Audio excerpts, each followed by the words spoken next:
Okay, you're not going to give anybody my real name, right? And welcome into another episode of Half the Distance Live. What?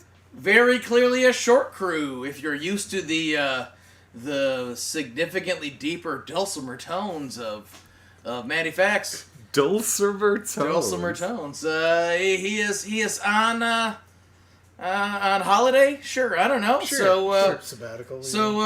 Hosts not including Matty Fax, but I am Scott Nathan Staten, according to the government. But as you all know me, Scotty Stats. I'm here with Brian the Professor and one of our good friends, Nick the Greek. I don't know. Elvis? Elvis, sure, landfill. Whatever. Sure. Don't call me late for drinks. There we go. Perfect. We got to fill in. Do we have producers? Of Even if course they're not. here, do they matter? No, they don't. No up, Greg. No skunk hunter. Kind of freewheeling today, but that works because we are your barroom style commentary. If you know what that means, we're those drunk dickheads that think they're the smartest, just chirping away at whatever's on TV. But you know what? We're kind of funny, so Kinda? definitely. Well, even better, this will not be an episode of, you know what else you don't know about the Chicago Bears? Oh yeah, because guess what? If I'm leading the charge, you know what I don't know about football? Anything. I do have to point out that beyond just being the barroom style, where we're going to be chirping and talking shit about whatever we want with our drinks and our cigars and what have you, also we are founded on our general dislike, hatred, vitriol towards most of the talking heads, the Chris Collinsworth, the Booger McFarlands, and always our one and always toast, fuck Joe Buck. Fuck Joe Buck. Just the worst, that man. Anyways, I wanted to prepare in the same way that Matty Fax does. He's always well prepared to talk about games, but one of our favorite restaurants was closing for the season, and there was a little insider, call it friends and family, where you didn't have to pay for drinks. In fact, I poured many of my own beers, so What a concept. it is freewheeling, loose, and fun tonight, and I am wildly unprepared. So let's talk about the Thursday night game, which is Minnesota Vikings going to the Los Angeles Chargers, and I don't know that J.J. McCarthy would have been the difference maker here. That being said, think so. the Chargers 37-10 over the Vikings. Carson Wentz is not really doing a fantastic job for Minnesota. They're not quite the same level offense they were last year, but Under Sam Darnold? Sam Darnold and J.J. McCarthy are very clearly greater than. If Carson we're talking Wentz, math yeah. when it comes to Carson Wentz, who was 15 for 27, 144 yards in the air, 1 touchdown, 1 interception. He was sacked 5 times. Which is hard to do anything when that's which happening. is hard to do anything. But hey, also quarterback Max Brosmer got 4 passes in for 13 yards, so... Did you just make up an NFL quarterback? Right? Didn't. He is. I gotta He's fact actually on check my this fantasy shit. team. Because Fact check away. Ready for made up I'm in a names. 32-man Ready team. for made up names. The top rusher for Minnesota was Xavier Scott. Well, I know it wasn't fucking Jordan Mason.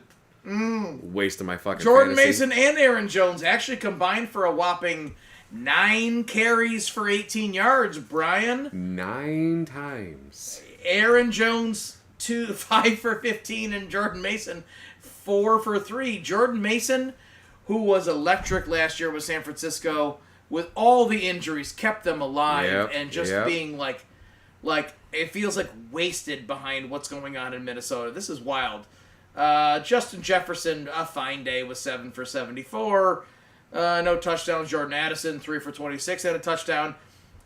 And TJ Hawkinson, 2 for 26. I mean, you elevate those numbers by another 20 yards each, and that's when Minnesota looks scary all the fucking time. You keep them at these levels, and this is an absolute waste. This is rough as fuck.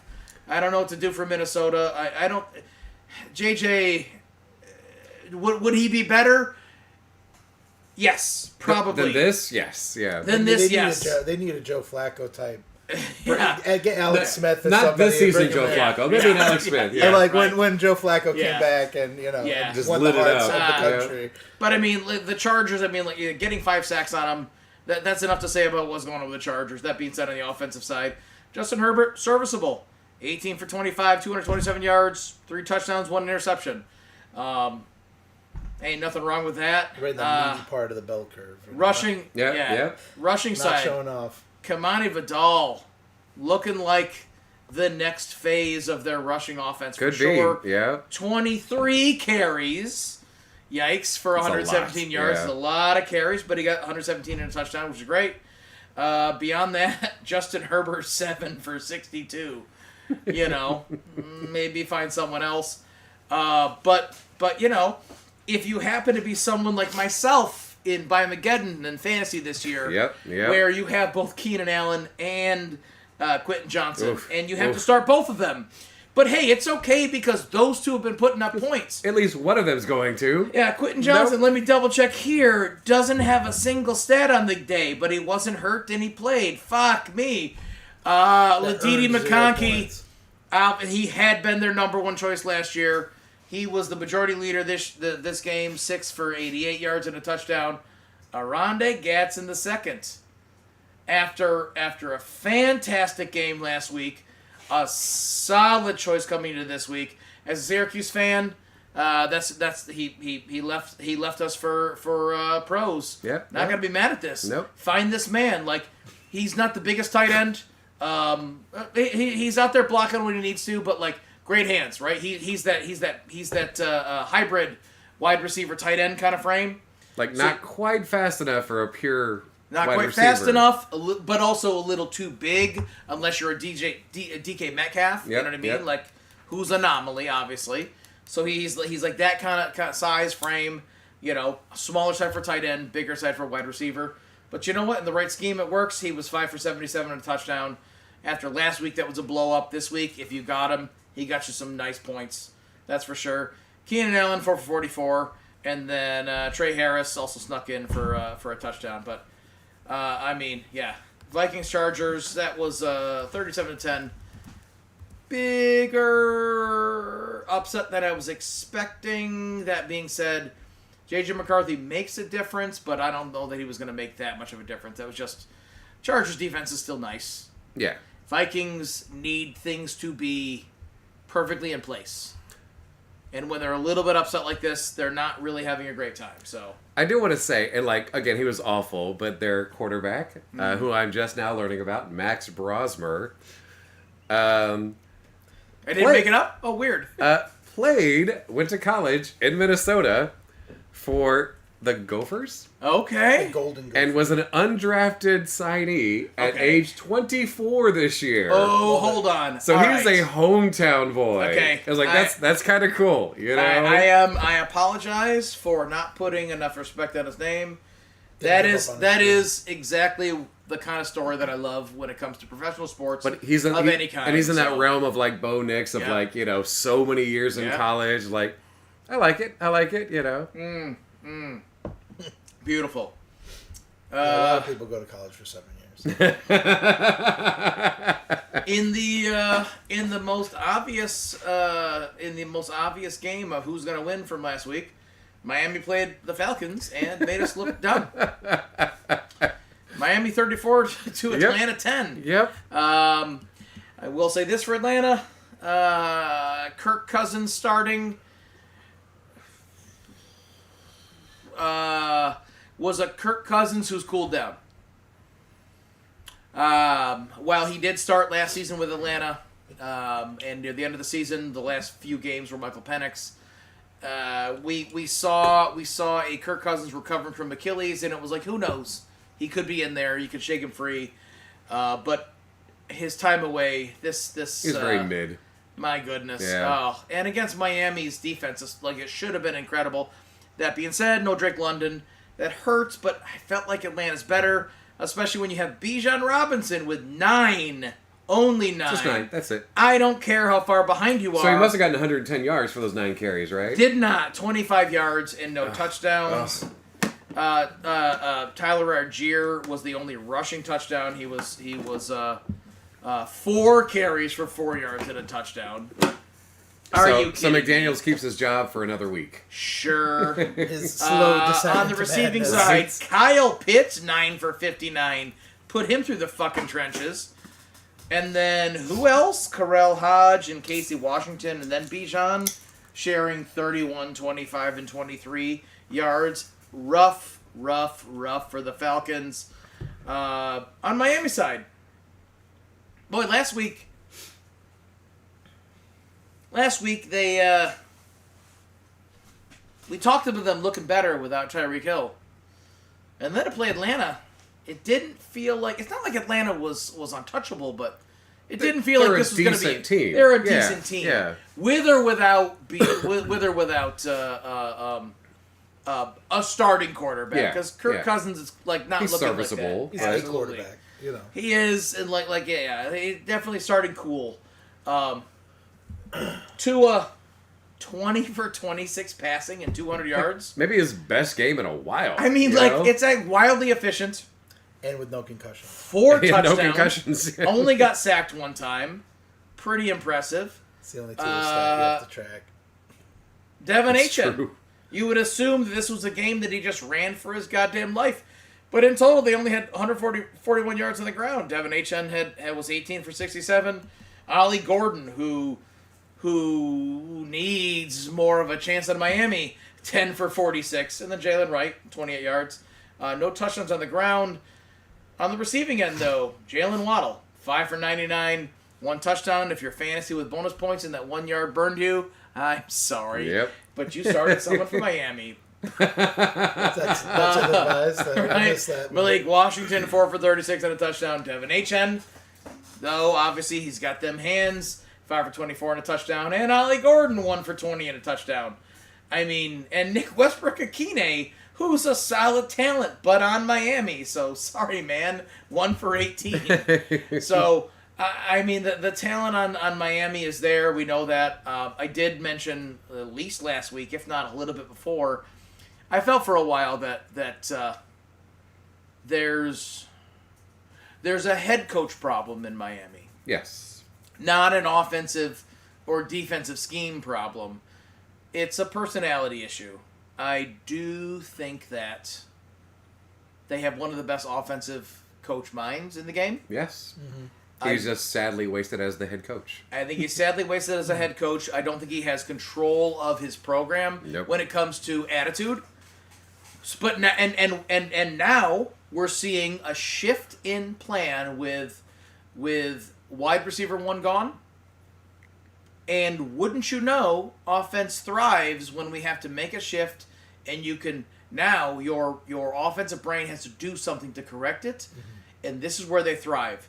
By next week or the week after, tape is there. Mike McDaniels, whatever special sauce you have, goes away. I think he's a fantastic offensive coordinator, and when we see him thrive, that team thrives. But hey, you're 2-6. You got to win over Atlanta. Good on you. It's like a case of this. I feel like the city takes over. That Miami's got him now. I think that's a tough place to keep players focused, and if I'm a head coach, I think I'd have a hard time focusing in Miami as well. You know what? That's a good point. Actually, you might not have heard us say this before, but a lot of people talk about how Pittsburgh is so good about getting rid of these problematic wide receiver, running backs, whatever, before they flounder. And it's like, I think it's the other way around. I think Mike Tomlin was able to get the best out of these guys that were problematic.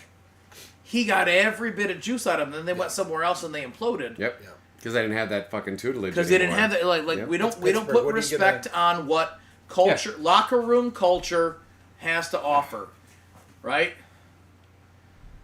So we are live on YouTube right now, and we are catching the commercial of the Steelers walking out of the locker room with their goddamn awful throwbacks. I think we're going to talk about throwback uniforms in a little bit, probably in just the worst. But before I get into just the worst commentary, I have to talk about the Jets and the Cincinnati Bengals, which is not Jets, Jets. not the fucking worst. Are you kidding me? First of all, the Jets, who look like they could have been the first 0-17 team this year, the way they've been playing, did get the win 39-38 over the Bengals after a 23-point fourth quarter. Yep. Hell of a come from behind. I mean, no complaints. In New Jersey, Justin Fields, 21 for 32, 244 yards, 1 touchdown. Breece Hall did have a passing touchdown, 4 yards. Can't complain. But also Breece Hall with 18 carries and 133 yards on the ground and 2 touchdowns. He got to show out. Finally. Yep. My God. Oh, if only they had Garrett Wilson healthy. Right, Jesus. right. Like, this is like these little things, my God. But you know what? I put attention to it. Isaiah Davis got 7 for 65 on the ground. Justin Fields did get 11 for 31. He's better than that when it comes to carries, but, you know. So I noticed you guys don't stand during the Sunday night anthem. Oh, and Pretty Girl singing? Oh, yeah. Yes. Yeah. It was a miss this one time. Normally, always, yes. But this one time, yeah, Matt keeps us waiting all day alive. for the Sunday night. Don't be That's- afraid to be you, Nick. Yeah, feel free to stand up, man. You want to, throw some American pride on here. We're not going to stop. Kelly you. Clarkson. Who is so. that? Yeah. Who sings the Sunday night song? Carrie Underwood. Carry Underwood, yeah. Listen, we Another have American a Idol. lot of traditions here.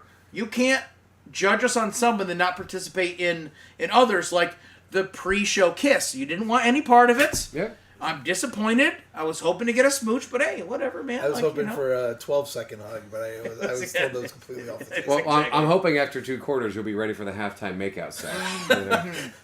Whatever. You went in Rome. A lot of buttocks cupping, that's for sure. So. When it shifts from YouTube to our gay-only fans. So,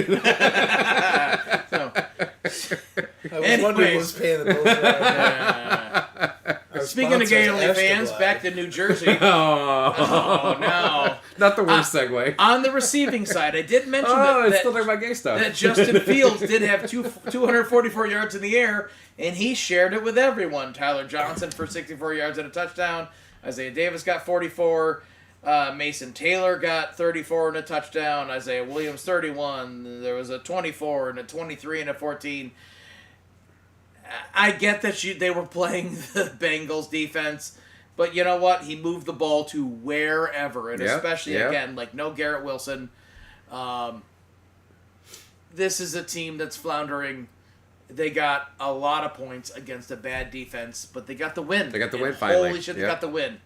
Good on them. Love My it. fear is that Breece Hall, like he's been all like the trade talks. He's the guy so far this season. And like they're talking as early as like after this week. Like, did he just like fucking I'm gonna do fucking everything.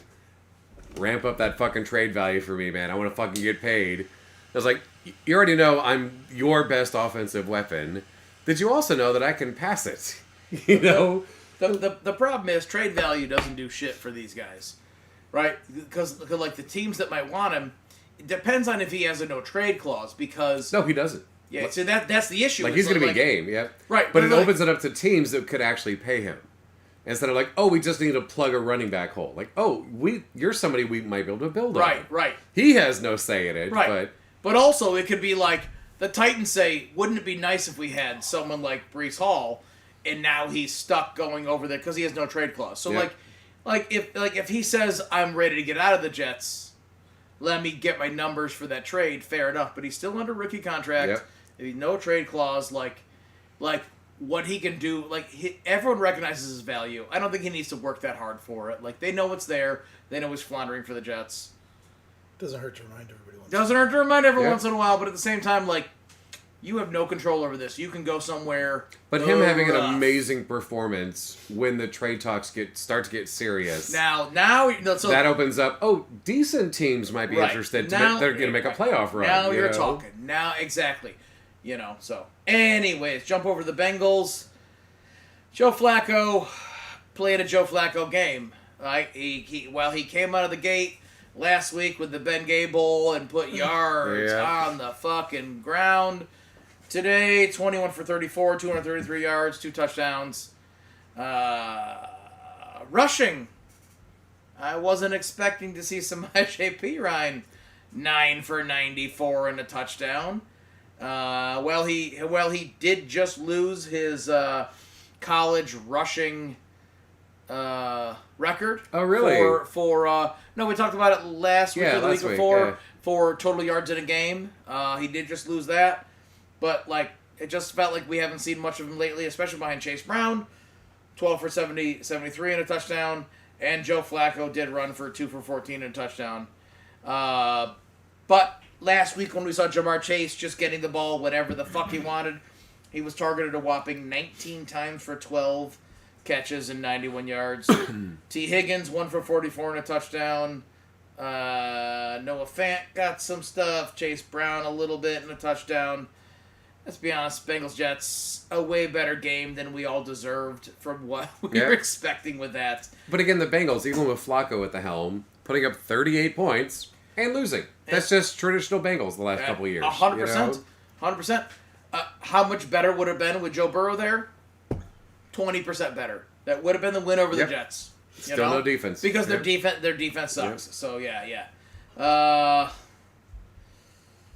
Speaking of defense versus offense, I guess we talk about the Browns versus the Patriots. One team's defense is all they have, and it wasn't enough because Patriots are looking good. To the chagrin of every Bills fan. My God, right? Hate to say it, but yeah, Cleveland, Dylan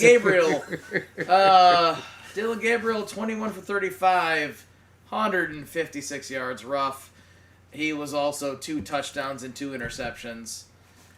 Tough game for him. On the rushing side, Malachi Corley, 1 for 31. Quinshon Judkins, 9 for 19. I mean, ugh. Yeah, 68 total yards rushing. Oh my God. Yeah. The receiving side, which obviously with only 156 is going to be scant, but Harold Fannin Jr., 6 for 62 and a touchdown. David Njoku, 4 for 37 and a touchdown. You mean the 2 tight ends that are the only thing you have going for you when it comes to any downfield offense? That's a problem. Don't get me wrong. As that tight end duo is solid as hell. They're just stuck on the fucking Harold Browns. Fannin, a hell of a pickup. David Njoku, great tight end. Yep.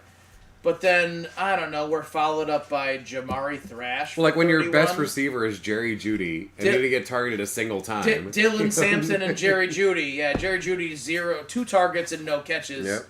Dylan Sampson did have 5 for 29, but yeah. Rough. Is this a television issue or is this a weather thing? It's a weather thing. They got some fog going on there in Pittsburgh. Fog in Maybe Pittsburgh. it's from the pyrotechnics. Love it. Yeah, New England. Drake May. Goddamn, man. Playing like to call him top 10 quarterback of the season is lowballing it. I think. Really? I think he might be playing a little bit better than that. I think he got the number 1 spot on my team. Yeah. 18 for 24, 282 yards. Which is almost 12 yards of passing with 3 touchdowns and an interception. He did get sacked 6 times for a 37-yard loss in this 32-13 win, right? With 6 That's sacks impressive. With 6 from sacks, Cleveland. And he still had 18 for 24 in passing and just shy of 300 yards. It's looking good. Trayvon Henderson ran for 10 for 75. Drake May got 7 for 50 on his run. Ramondre Stevenson got 34 yards. The receiving end of it, Mac Hollins, 7 for 89. Keyshawn Booty, 3 for 75 and a touchdown. And then scroll all the way to the bottom with everyone just digging for dirt. Stephon Diggs, 3 for 14 and a touchdown. How dare you, sir? And Hunter Henry, 1 for 7 and a touchdown because he's supposed to be your tight end of the future, but you might as well get him an end zone touchdown. Why not? As opposed to Why those midfield not? touchdowns. But I'm sorry, but like Drake May is looking like, Sorry, Bills fans. yeah. You can't, can we have something? Nope. No, We had you it. can't. No, We you had can't. it for 7 years. No. You had a brief window without Tom Brady, and you yeah. didn't capitalize. Well, we all So, thought it was Bill Belichick, but obviously not. even though we're in week 8, we might as well have a rematch of the Giants and the Philadelphia Eagles, with the Giants, of their 2 wins on the season, did get one over Philadelphia, but not today. Giants losing 20-38. Jackson Dart, getting sacked 5 times, throwing for 14 for 24, 193 yards and a touchdown is not incredible.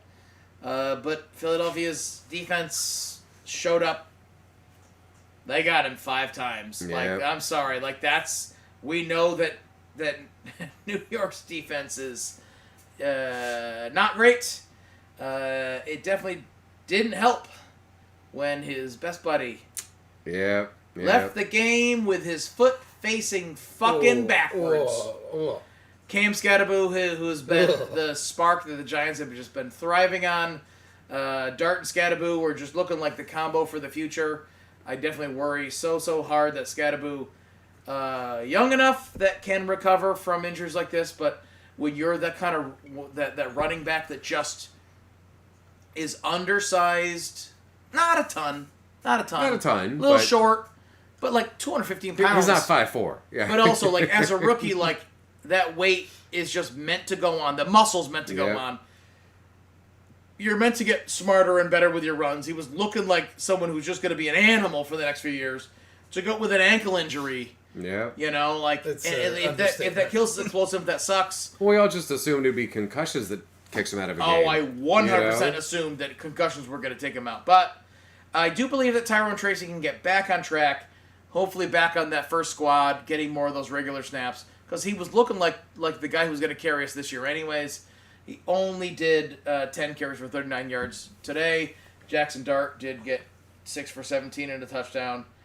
On the passing side, everyone got a taste. Wandell, 48. Singletary, 28. Slayton, 26. Bellinger, 21. Theo Johnson, 20. Scattaboo, 18. Bo Collins, 18. Tyrone Tracy, 14. No targets for OBJ, unfortunately. OBJ did not get targeted yet again this year after many. Yeah, that's for sure. I do like that while we are down a very clear wide receiver 1, and also Scattaboo going out early, who has been actually a really fun receiver option. That the ball could get spread around. That being said, what the fuck are you going to do against the Eagles? Great defense, and we're hobbled anyways. Saquon Barkley finally got. Jalen Hurts. Yeah. Nothing special in the air, yet somehow 15 for 20, 179 yards, and 4 fucking passing touchdowns. Yeah. Sorry, 4 touchdowns in total, I should say. My mistake. Saquon said, I'm back in New York, I might as well show up. And actually, in all honesty, it was also the smart decision, because they have not been running the ball. And if anything, you run the ball against New York's defense. Saquon, 14 for 150 and a touchdown, including a 65-yard run that was classic Saquon Barkley. Fuck. Especially against the G-Man. Yeah. And then Tank Bigsby, 9 for 104. 100-yard game for 2 fucking running backs. Damn. There's a fucking record in there somewhere, and shut up about it. But considering they had 100 more yards on the ground, the passing game is going to be a lot worse. Devonta Smith, 6 for 84. Jahan Dotson, 1 for 40 and a touchdown. Dallas Goedert, 3 for 28 and 2 touchdowns. And Saquon Barkley, 4 for 24 and a touchdown. The turf quality here. Yeah. Incredible. But I mean, Jalen Hurts, only 5 incomplete passes. Yeah. Only 179 yards, 4 tutties. Mm-hmm. Like, those are not his usual numbers, and that many points scored. Well, you have 2 running backs getting 100 points. Just sharing 250 yards. all up and down the fucking yard. All done, right? and then it's like, you know what? Hey, good job, you guys. Let me pass you into the end zone. Yep. Yep. Yep, a very easy game to talk about because, goddamn, I don't care how spicy we feel Carolina might be. The Bills said, The Bills. no, we're getting right. We're getting right. Josh Allen, What did they? Well, not for a whopping 12 for 19 and 163 yards and a touchdown. Though Mitch Trubisky did throw the ball 4 times, 2 catches. Sounds about right. I guess I'll talk about the passing side because with 185 yards, not a ton to talk about, especially when Khalil Shakir gets 6 for 88 and a touchdown. Keon Coleman 3 for 30. You know what I mean? So did they run the ball a little bit? The story of the game was one person ran the ball a little bit. Could not establish the running game. One person ran the ball a little bit. Best performance. Josh Allen did have 2 rushing touchdowns. He was 3 for 7 with 2 touchdowns. But James Cook, 19 carries for 216 yards. 216. Averaged over 11 yards and had 2 touchdowns. By the way, that is a better game than his brother ever had. Is it really? It really interesting. is. Oh. And let's be honest, Dalvin Cook is no fucking slouch. Nope. Yeah. This, the best rushing performance for a Buffalo Bill since 1976. The Juice. oh, Oof. O.J. Simpson. The Sure Juice. is. Sure is. James Cook is He's it's earning fantastic. that money. fantastic. Good for him. Absolutely. The rushing game that we thought Carolina needed to do anything against the Bills did not happen today. No. They look good. They stopped them a couple early drives, held them to field goals, but Sure. fell apart. But also, Andy Dalton passing 16 for 24 and 175 yards with interception and getting sacked 7 times. Yeah. That Bills defense said, "Shut up, detractors." And I don't think it How dare matters you. who would have been the starting QB for Carolina today. The Bills were just fucking hunting all day long. And the forced fumble. Did they have? There was that on Dalton too. The fumble. Recovered fumble. Sometimes get right games are just so I don't care what you're doing. The Panthers, they're improving. Yep. Don't get me wrong. Had they taken out Buffalo Bills, would we have been like, fucking hell, They'll be like, there it holy is. shit, yeah. And actually, a lot of people said this could be scary for Buffalo because both Rico Dowdle and Chuba Hubbard, this could be a nightmare for them. 56, 57 You could just yarder. alternate these backs, and they can just go in, and they can just the Bills are susceptible to the run. They're susceptible to the run. The Bills held them to barely 100 yards. Yeah. It's wild. Rico Dowdle, 8 for 54. Chuba Hubbard, 12 for 34 and a touchdown. Right? The next was Etienne with 16. This is nothing. Nope. Tet McMillan did have 7 for 99 in the air. Great. Jalen Coker, 3 for 36. Man, They shut him down all they around. shut him down. Yep. 7 sacks on Andy Dalton. But let's be honest. It's not like he's moving. Nope. He's standing there. He's looking downfield when Carolina needed to rush the ball. It does disappoint me because I do feel like Andy Dalton should be able to lead I know the Red Rocket is known for looking downfield, but he's experienced enough. He should be able to lead I don't care how far behind you are. He should be able to just say, you know what? We need to move the ball down the field. Rely on the rush. Yep. But it didn't feel like they did that at all. They just they kept trying to chase and chase. We're behind. You know what I mean? They went into halftime 19-3. And then in the third quarter, the Bills scored 21 fucking points. Blew it up. I don't care. Run the fucking ball. Yep. Move the ball upfield. I get that you have to we need to get the ball downfield, but you can't. We can't chew up the clock. can't. You got to do what your team is fucking good at. You know what? You're doing everything to say I want to. This is the only way we can win today. So stop thinking about today. You know what I mean? Stop thinking about today. Run the fucking ball. Get those plays in. Yeah. Yes. Do you risk an injury? You do every fucking time. How is a wild pass up the field any less risky when you're trying to force it. Yep. In fact, quite often that's how you hurt your wide receivers. How is Andy Dalton getting sacked 7 times not fucking making you go, wait a minute? Like, what's the name of our third string quarterback? Does anybody know? You know? Fucking hand it off once in a while. Finally, if we finally got an edge rusher there, we got Nick Bosa, or one of the Bosas. Joey Bosa, the B team Bosa, but I thought this was going to be another Von Miller situation, but pleasantly surprised. Yep. AJ Epinesa is really stepped up too. They I think we're still lacking a lot in the secondary, but we get Matt Milano back, get a couple of those guys back, and it's going to be That makes a those big same difference. Same builds that we've been talking about all off season, right?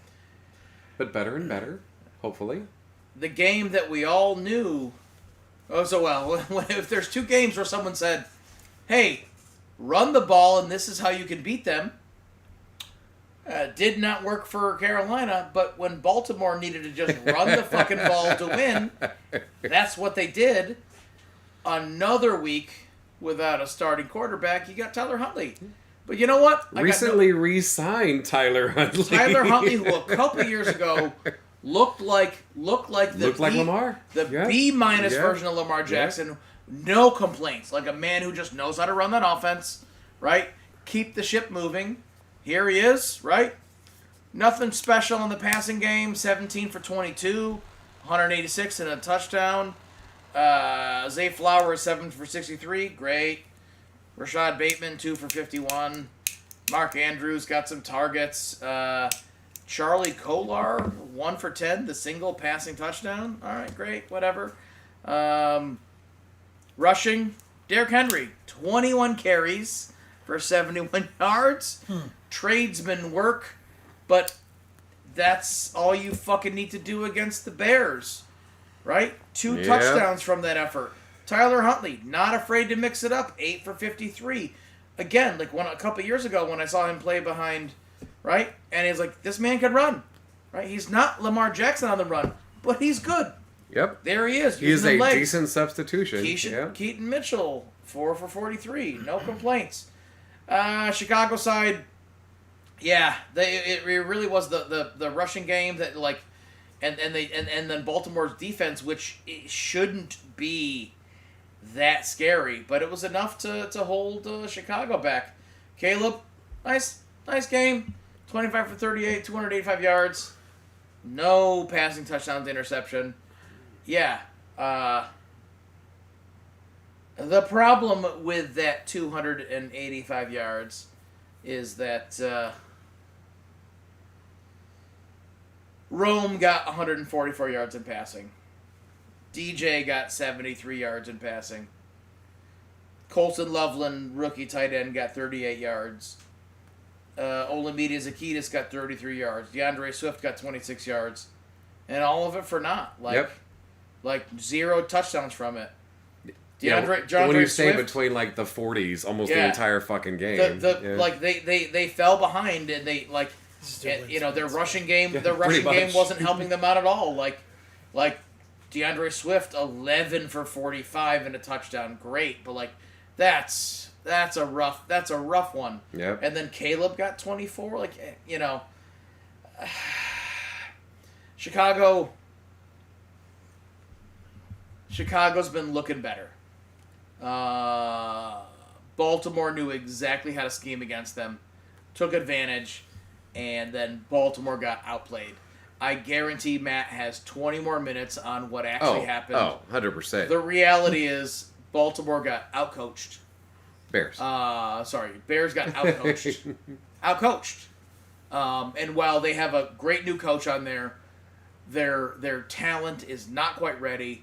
They're not quite ready. So even though Baltimore is working with players that are older, or even with a quarterback who knows their system. Don't get me wrong. I'm not shitting on Tyler Huntley, right? But not even a starter. But it literally was just run the ball. Run the ball. 21 carries for Derrick Henry. Are you goddamn kidding me? But they did a really good job of slowing him down. 21 carries, Derrick Henry, he should have had 220 yards. A lot more yards than that. He had 71 yards. the Bears defense did a decent job of containing him, but like they exhausted themselves just doing that, and then they were fucking wasted for anything else, you know? Yep, Exactly. So. He had more runs than some of those relieving pitchers did for the Jays last night. Right? No kidding. No kidding. Derrick Henry had 2 fewer carries than the entire Chicago Bears team. That's insane. That's insane, you know?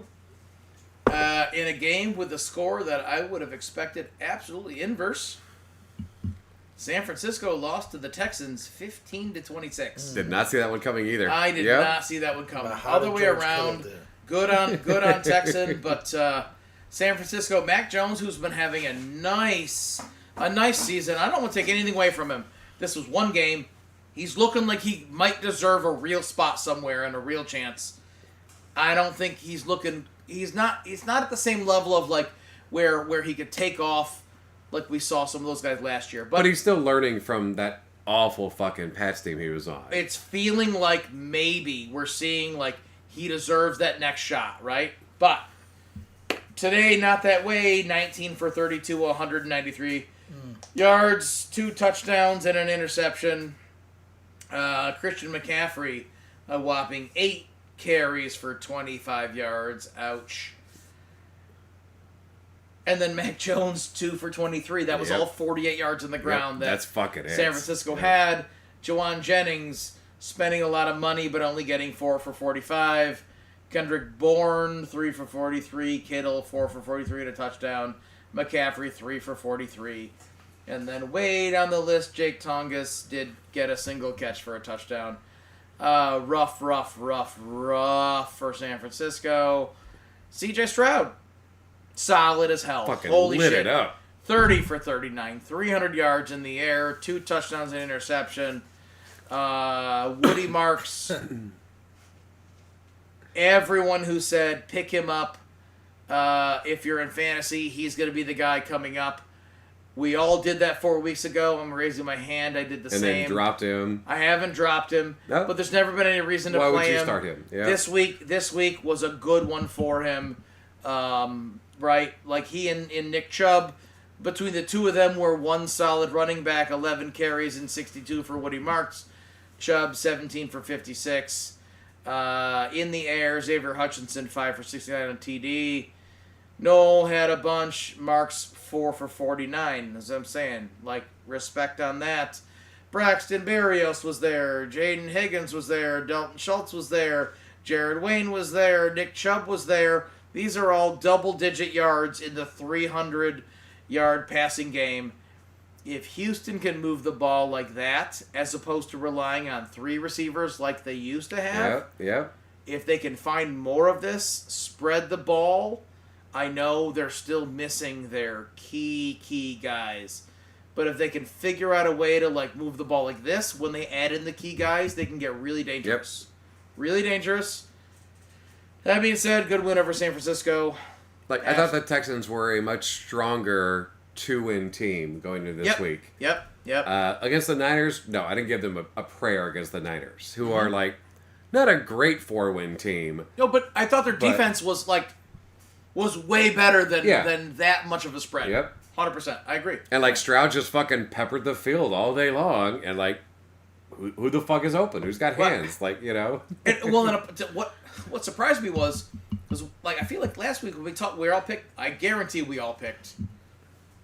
I'm almost positive we all picked the Niners. Maybe someone had some fun reason to not pick the Niners, but no, me and Eric picked the Texans. Oh, did you? Oh, never mind. Good on you then. I was gonna say I guarantee the conversation was gonna be like Texans O-line not that great. Yep. 49ers defense. Good. And the Niners still figuring out who the fuck they are. But like it's very easy to be like Niners defense good. Yeah. So, anyways, the most obvious game of the day, the Buccaneers and the Saints, and the Bucs won 23-3. While it was a scoreless first quarter, eventually the Saints ran out of whatever hoodoo kept them in the running. Mostly. But the fact that of the 272 yards of passing being pretty much evenly split between both Spencer Rattler and Tyler Show. Which you can't do and expect to win. Which you can't do and expect to win. Spencer Rattler, who's been starting, 15 for 21, 136 yards, and an interception. And sacked 3 times. And then Tyler Show, 17 for 30 and 128 yards, no touchdown, the interception, and sacked 2 times. And Alvin Kamara getting 21 yards as your leading rusher, and we're done talking about rushing because why? Yep. Rashid Shaheed, But like 9 for 75. Olave, 8 for 63. Juwan Johnson, 5 for 53. wait, who? You just making up people now? Do I hear trade capital? I'm sorry, guys. Alvin Kamara, 2 for 22. Brandon Cooks, 3 for 22. Again, trade capital. What are we talking about here? God damn. When Chris Olave has 1 fucking reception for negative yards, what the fuck are you doing, New Orleans? What the fuck? No, Chris Olave had 1 rush for negative yards. Oh, 1 rush for negative yards. He was 8 for 63 with 12 targets in his receiving yards. But Tampa Bay kept it tight. We can talk about passing to everyone. Tampa Bay said, no, Baker threw 15 for 24, not great. 152 yards, not great. Yep. Sacked 3 times, not great. But rushing must have been good. Only 88 yards. Nope. Sean Tucker, Syracuse baby, 12 for 42. And then Rashad White, 13 for 35. What the fuck? We're almost out of yards. 8 players for the Buccaneers were involved in offense. Yeah, I mean, so that's a... I'm not discounting the old line. That's a but rushing what the touchdown. fuck? Let me scroll. Receiving, Tez Johnson for 5 for 43. Who the fuck did anything? Kate Otten, 4 for 40. Ibuka, 3 for 35. What is happening? Yeah, well, there was a interception. It's a defensive touchdown. Yeah, There was yeah. a defensive touchdown. And But actually, the Bucks are so much better than this, though. by the way, it was actually a very interesting defensive touchdown because it was actually my boy Sean Tucker from Syracuse did get the ball right up to like the 1-2 yard line and was tackled it on a was play. so close. It was So so close. close. And then Tampa Bay went 0-4 trying to move the ball 2 yards. Yep. And then New Orleans took over. And then in the first or second play of that, one of the linebackers tapped the ball, caught it, and practically just walked into the end zone. And so all the effort that they did and fucked it up on 4 rushes that got no yards. All it took was a quick little tap, interception, and walked right in. Defense So took it over. Yep. good on for them. And then, just fucking 11 points of kicking, because that's fun football. God damn. This is the first week we didn't have a Europe game, and this definitely would have been the Europe game. Oh my god, right? Oh shit, yeah. You know what? Is there another game we still have to talk about? We have 2 Shit, games yeah, let's talk about, and we're not. I guess we're not going to do it because I totally forgot. But I do want to point out that we are supposed to hand out our koozies. Oh yeah, We're supposed to hand out our koozies. We do, as we all root for our own little home teams here. If your team wins, you get to support your koozie. I did not forget because my Giants lost. I will. Convenient, right? So I root for the Giants and I don't root for the Patriots. I fucking hate the Patriots.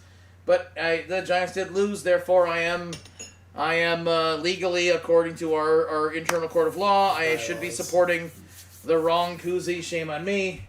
but the Broncos did. But play the Broncos Cowboys this did week. beat the Cowboys, and the fact that Brian is a Broncos fan, and his least favorite team is the fucking Cowboys.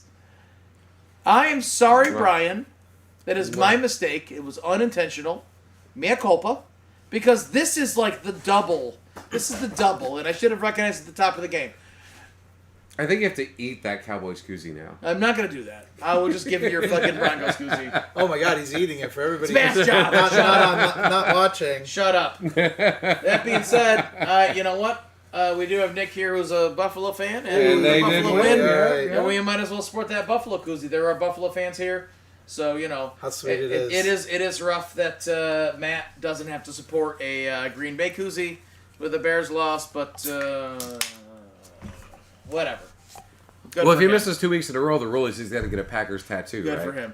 I mean, the reality is, like, it's already going to Tough be but pretty fair. rough for him. I know he told us that he's on a little bit of a holiday, but I did hear it from a pretty good source that he's going down to Mexico for a bit of a risky and somewhat illegal operation. Apparently, there's Dr. Nick, no relation.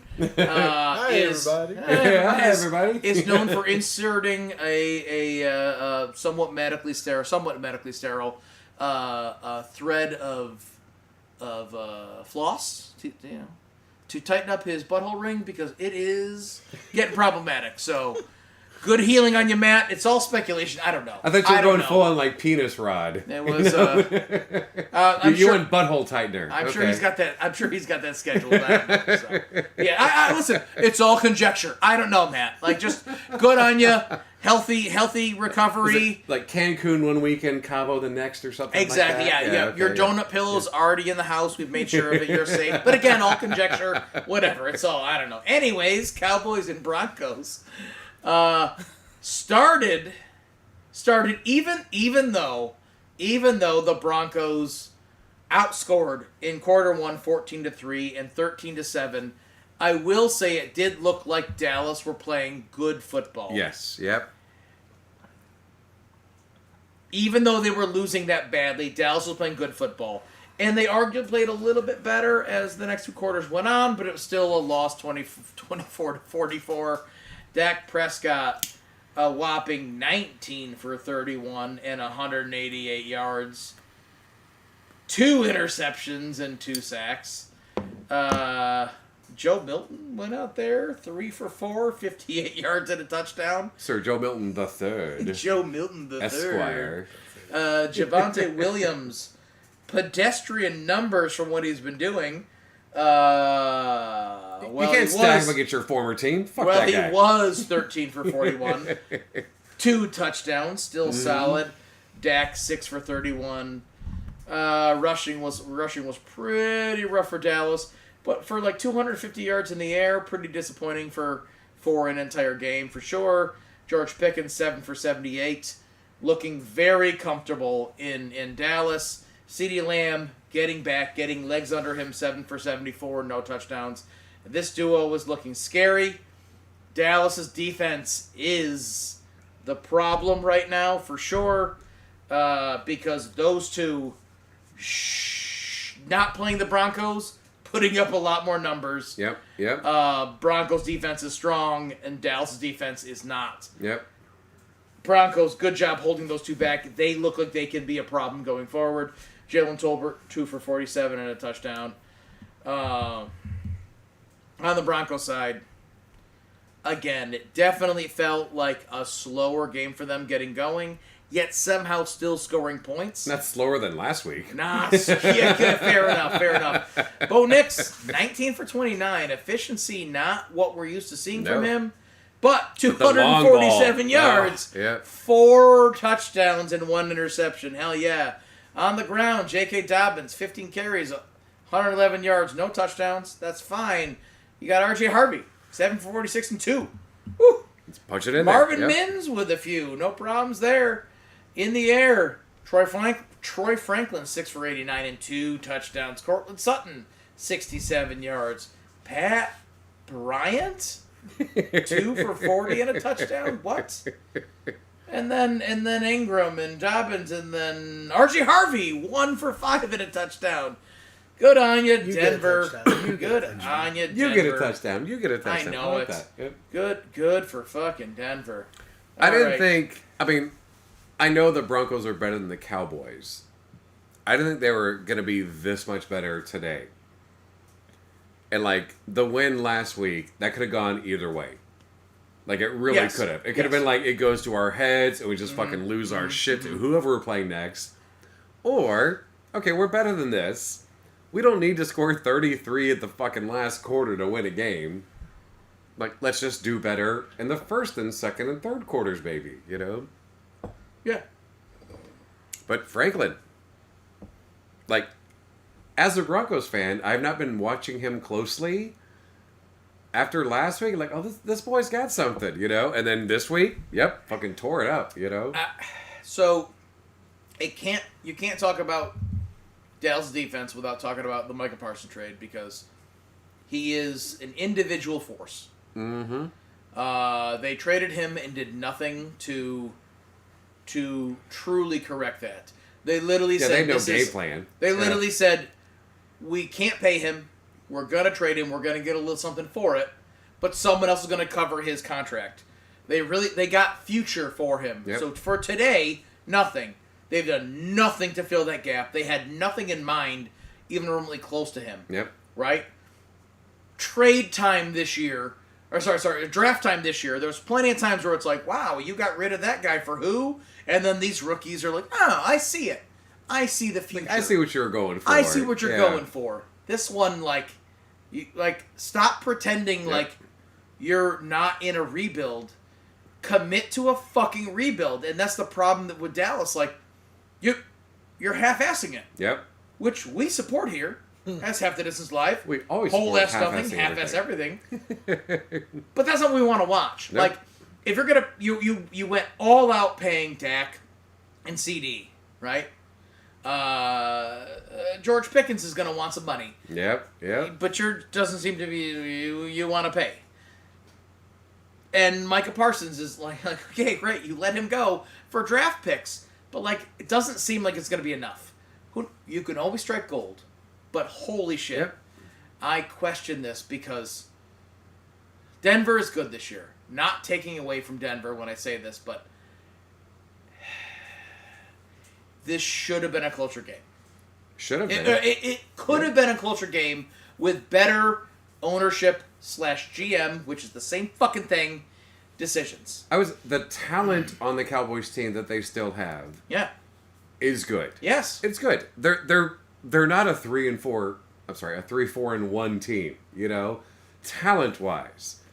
And I'm not saying it's all coaching, but you don't just promote the coach because he kisses your ass all the time, Jerry. And that's exactly what fucking happened. It's exactly what happened.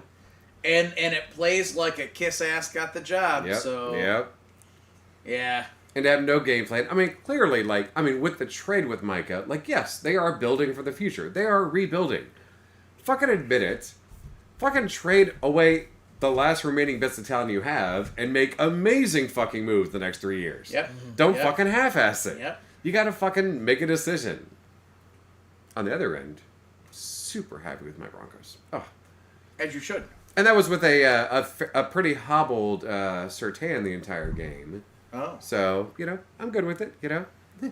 I mean, and considering the fact that we had George Pickens from last year to this year, I'm putting respect on his name.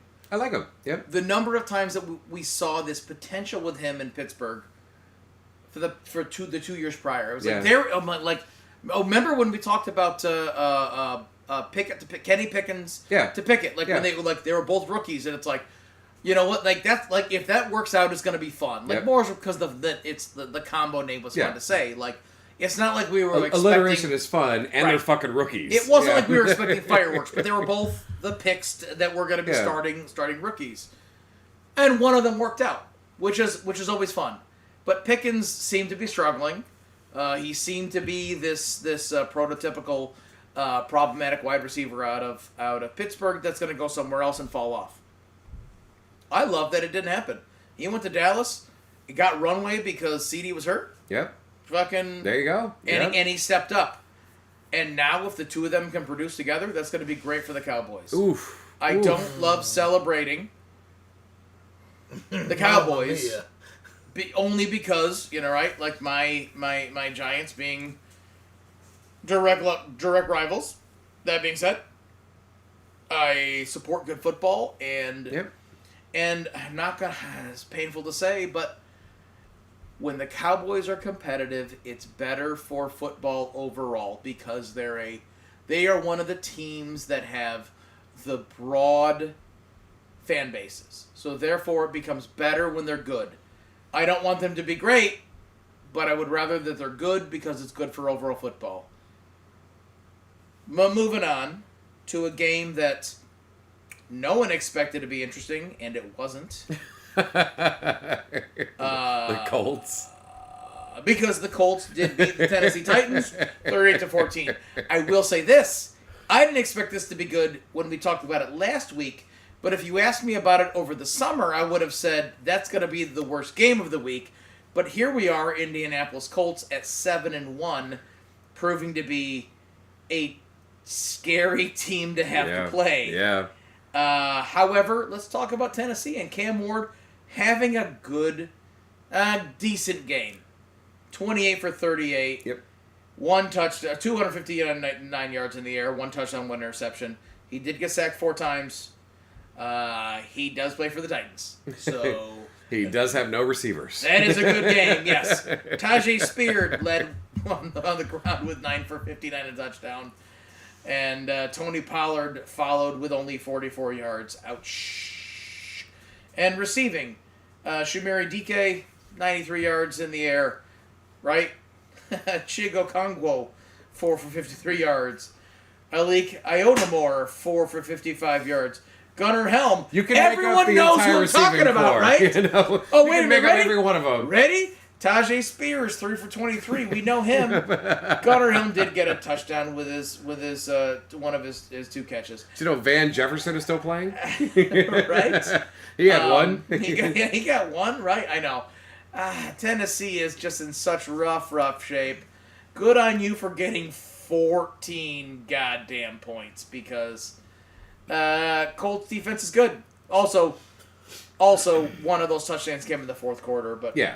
I don't care. Good on you. You still scored 14 on Indianapolis. For Cam Ward, it's a win. Like you had a not awful game. Yeah. Where you threw a lot. And you need that. You need those games, you know? It would help if you had people to throw to. Yeah. These stats are... Start throwing it to himself. These stats for the Right. Colts are probably going to what you're going to hear going forward. Danny Dimes, 21 for 29, efficient, 272 yards, 3 touchdowns. They did sack him 3 times. But no picks. No picks. Like Jonathan Taylor, looking like a stud again this year. Yep, 12 yep. for 153 and 2 touchdowns. Goddamn.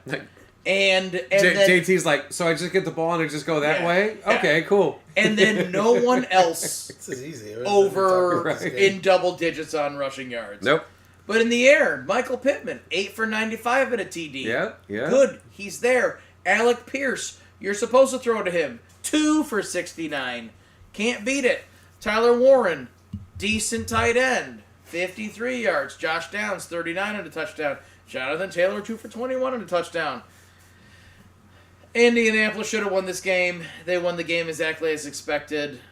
No notes. It should have been like 54-7. It could have. I guess it could have, but no notes. So so with that, Fucking Indianapolis Colts, best team in the NFL. yeah. Did any of us pick that over the summer? No, Nope. God no, You know? God no. So we obviously still have the Monday game with the Commies playing the Chiefs, and we are currently watching the Packers and the Steelers, which is a whopping 7-6, and I don't know. I feel like it's like every Packers-Steelers game should be. Yeah. The only problem I have with it is the Packers garbage uniforms, or the Steelers garbage uniforms. So Fuck it. Oh, the Packers, that frost white, love it. yeah. Steelers, slightly better than that Bumblebee throwback shit. It's But as I said earlier, they look like an arena football team.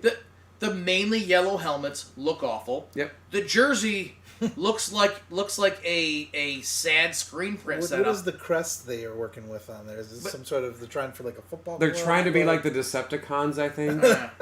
But they were afraid of getting sued for copyright infringement. Just put But some, like- put some castles on it. Put some It'll be castles fine. on it. What the fuck But that like is? it's this black jersey with this like V yellow that comes down the middle, and then like there's a bunch of like kind of like stripes to it. I don't know. Like it's might have a really good meaning that no one else is getting, Right. and they probably talked about it in the pregame, but Right. we don't fucking listen to broadcasters. But then the suck. pants are this like khaki color. Yeah. Not even khaki.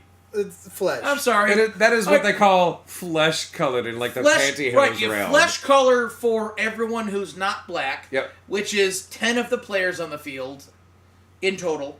They matched At it best, to Aaron at best. Rodgers' Right. flesh, specifically. It's Aaron Rodgers' flesh. It's a Pantone color, Aaron Rodgers' flesh, Yeah, number yeah. 223. Yeah.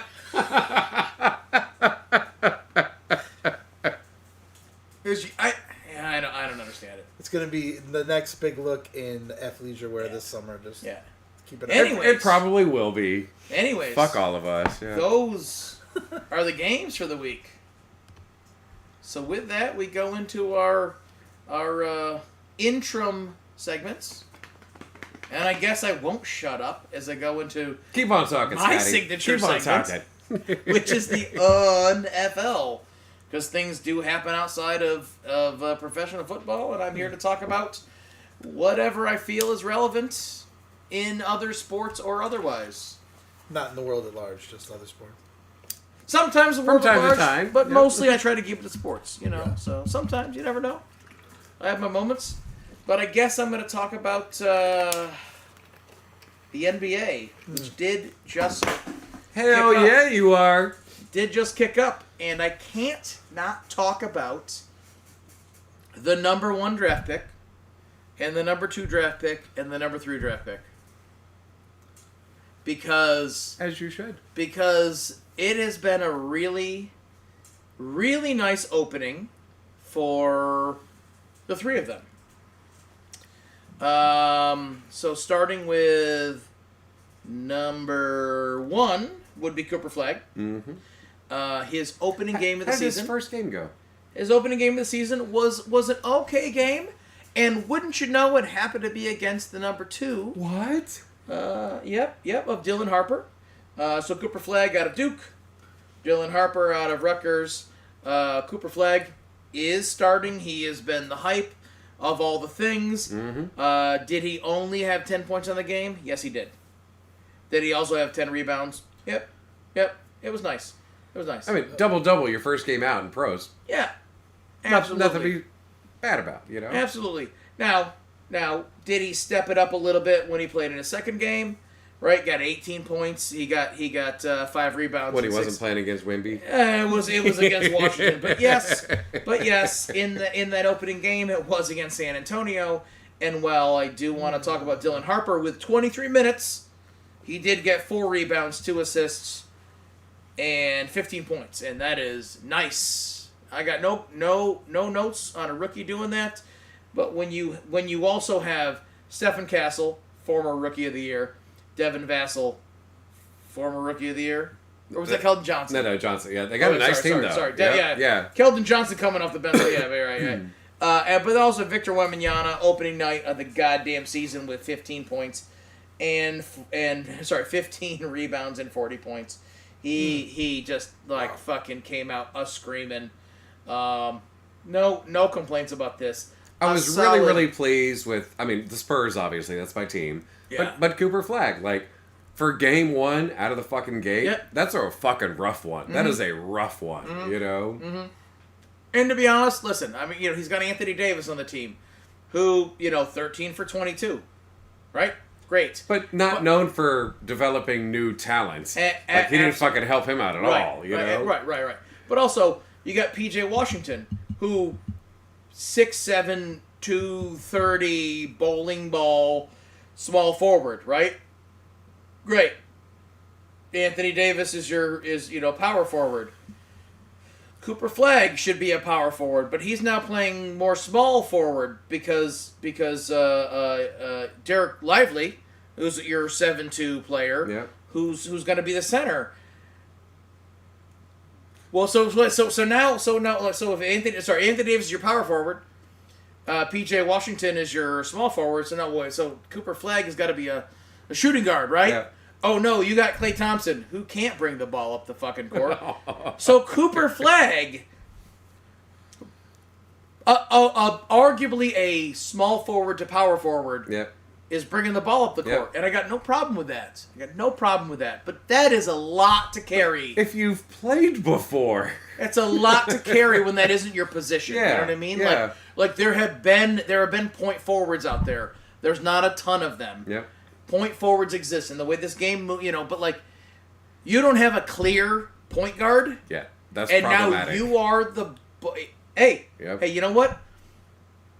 Big shoulders, buddy. You were number one. Yep. People talking you up. I gotta love that both 1 and 2 went out there and did some good numbers.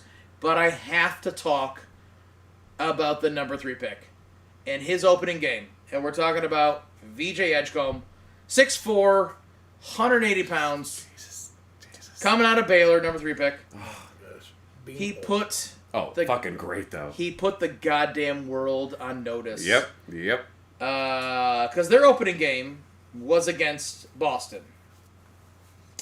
And he had Jaylen Brown guarding him. Because VJ Edgecombe is clearly a guard. Yep. Jaylen Brown, who's been a top defender in the league for a long time. It was a bad look when he went to do a crossover and he dragged his head across a player's jersey, and it looked like he left his brown sprayed-on hairline. But I don't think that affected his game. But in VJ Edgecombe's opening game, he did break a NBA record. He had 14 points in his first quarter, which, when it comes to your starting game in the NBA, no one has scored more than 12 points as a starting player since 2003. Who could that be? 03. 03. Fuck. Who could have started in 03 that put up 12 points in a quarter in their debut game? And by the way, he is right. Nick is right. Oh, okay. LeBron James. I thought it went back to like Wilt. 2003 was. We're talking a single quarter in your debut game. In the first quarter specifically, 14 points in his debut game. So he is already better than LeBron. Already better than LeBron. I'll take it. Yep. Data Data better backs it. than Absolutely. LeBron James. Like, Yep. I know the heard it here first. maths. But LeBron rookie 03, like, god damn, he's so fucking old. VJ Edgecombe in his But he opening was 18 game. back then. In his So it opening was- game, he 7 rebounds, 3 assists, 1 steal, 34 points. So Yep. you're saying a single double. Got it. 34 points. 34 points. This is insane. 34 points. Against a pretty good team. Against a good team. Against a good team, for sure. Now, in the second game against the Charlotte Hornets, not as impressive when it comes to the points, only 15 points. However, he did have 3 steals and a block, 8 assists and 6 rebounds. Jesus Yeah. Christ.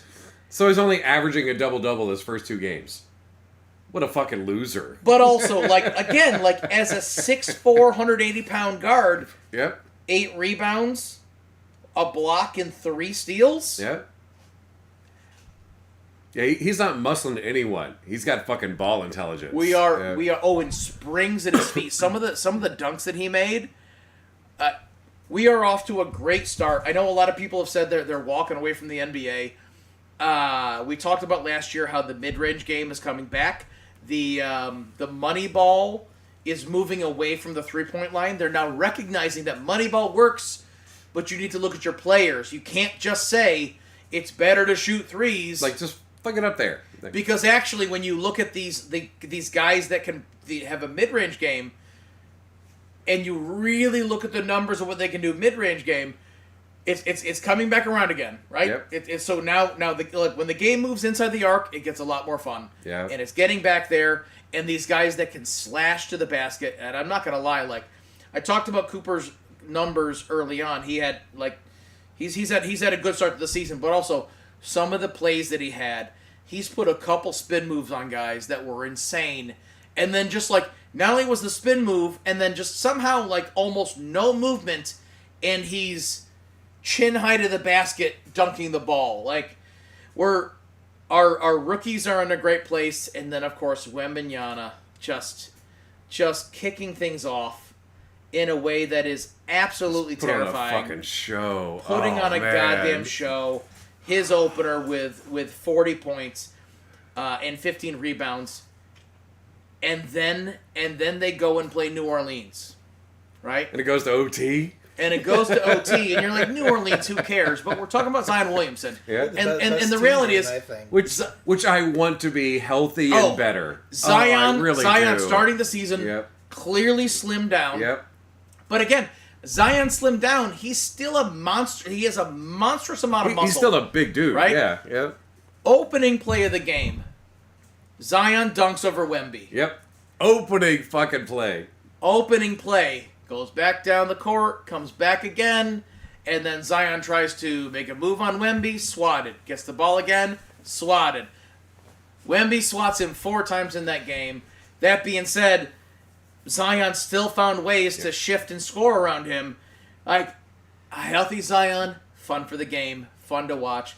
NBA's back. I'm loving it. I am. And I'm a Zion fan. Like, when he got hurt and then couldn't really play well, like, it was so fucking sad. Yep. So, like, I want him to have a healthy, good season, because that's just fucking fun And basketball. I'm talking about the Utes when I say this, but slightly off of the Utes is fucking Luka Doncic in LA. Slightly off of? He's not that. He's still he's not a full on youth.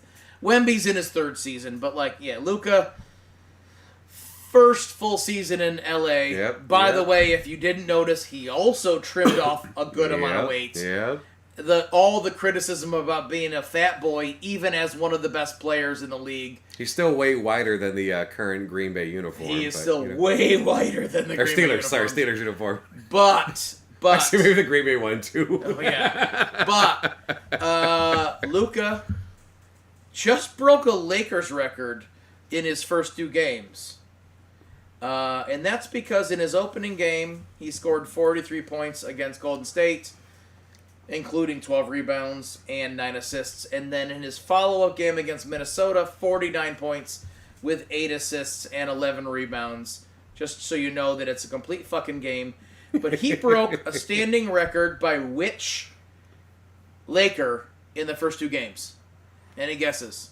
Magic Johnson. By the way, this would be a record for the most points scored through the first 2 games. Who could he have beat? Magic Johnson. Magic Johnson is a solid guess. Jerry. You're going to Jerry West. Yep. Are you trying to say that he just broke a 56-year franchise record That is my guess. of Jerry West with 81 I points? think I'm right. You are correct. Oh, fuck, that's fucking impressive You as are shit. correct. I didn't know he did that. Holy But like, shit. let's be honest, like a Laker record is nothing to. Yeah. And a Laker record that has like been that long standing, And like Jerry, holy shit. and Jerry West, you just got a fucking logo record, my guy. Like Magic would have been my first guess, but he took it. I'm like, okay, Sorry. it's got to be older than that, you know? Oh It's not really yeah. like Oh yeah. All right. You All give right. me the obvious ones. I gotta jump over to college basketball, which is yet to start.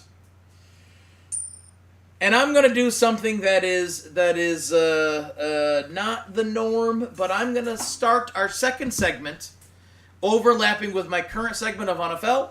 It's like you planned ahead. It's almost like I planned ahead, and my next segment of NFL is also going to be my Just the Worst. So let me get on my soapbox when I say that the NCAA and their latest magic trick. Yeah. So, what's that? Nothing. All right. We're good. All right. The NCAA and their latest magic trick, which is turning professional basketball players back into amateurs. Wait. Once you get paid, no. Once you play for a professional league, what the fuck are they trying to do now? Well, London Johnson, who's been cashing those G League checks for the past 3 years, not 1, three. not 2, 3 years, was just deemed eligible to suit up for Louisville. Well, G League, that's different. Is it? Still getting paid. I don't know. What is that business classified as? Professional. In fact, the number not of a guys charity. that have contracts to the NBA, how's that any different, right? So London Johnson, who's been in the G League for 3 years, was just deemed eligible for Louisville. So that just set the precedent that playing pro ball in the United States does not disqualify you from college sports. Like, as long as it's not NBA? Tom Who Izzo knows? This is Well, Actually- G League is slippery NBA, slope. so... Tom Izzo had some real strong statements about it. And a lot of it had to do with how unfair it is to all of these high school players that are getting recruited, right? Every conversation with every parent of these high school students, right? And it's hey, you're going to come play basketball, and here's how this is going to work. Now, don't get me wrong. I don't believe that London Johnson actually... Because G League, now there is a path to G League that doesn't go through college, right? There has to be, yeah. I don't believe that... I to be honest, you know what? I didn't even look to see if he actually played in college at all. But there's a path to G League now that doesn't involve college, right? There's a select few that get an invite to play G League. But 3 years, right? 3 years of playing professional. And by the way, G League, they're almost all of them are directly connected with a single organization. Yeah. All of them are connected It's with like AAA at baseball. least one. Yeah. Some of them have a couple organizations they're connected with. But they're all professional basketball. And they're all associated through the NBA because the G League is an NBA owned. Yeah, it's NBA, Right? yeah. Therefore, you are professional, right? And I'm now, shocked that happened. now, all these coaches are talking to these parents, being like, "We're going to bring your 17, 18-year-old kid, right, into our college and play." And arguably, they're playing with full-ass grown men. Now, don't get me wrong. Can you be a 23-year-old, fifth-year senior? Yep, Yes, yep. you can in these programs, putting on muscle for all those years. But you know what? You were at least still in the college system, and now you have the ability to be there.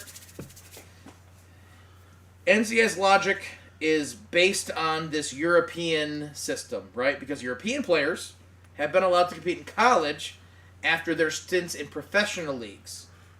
So It's because like juniors in the NHL. but European there are professional leagues. So now it's only fair to extend that courtesy to American players, which sounds fine, except the European system is a very different system built around these club developments, right, and whatever. And it's not just this student athlete and professional that NCAA has been so strong about drawing a line on. Student athlete and professional. So to try to say, yeah, but the Europeans do it, yes, these club systems that also have that you actually, like, you're a part of these clubs, but they're also like they're still technically professional in the way that they work, even though these kids are like 14, 15, 16, 17, in their clubs. Like So the trying to football say that system. the European system is why it's okay to do this, right? So here's the NCAA trying to hold on, right? Clutching their fucking their sad old rule book because so much of it started with football. Right. But these other sports are doing things outside of those original rules that worked for football and still work for football, I'll argue, because football's that harder tier. But there's not as many markets. Exactly, right? So if, like, this isn't progress. It's like actual total panic, right? It's panic, and they don't know how to control the NIL, right? They don't know how to move on with this fucking bullshit rule of amateurism versus professionalism. The NCAA is, through basketball, going to lose their control, and NFL is going to exploit, the football portion of it, I think, is going to exploit and end up making the NCAA obsolete. They are in fucking trouble. It's only a matter of time. That is, They will. like, and here's the thing, like, if it was some other program, I feel like a lesser program, but like mid majors or lower, you would almost be okay with it. But it's Louisville. Like, this is still like power conference.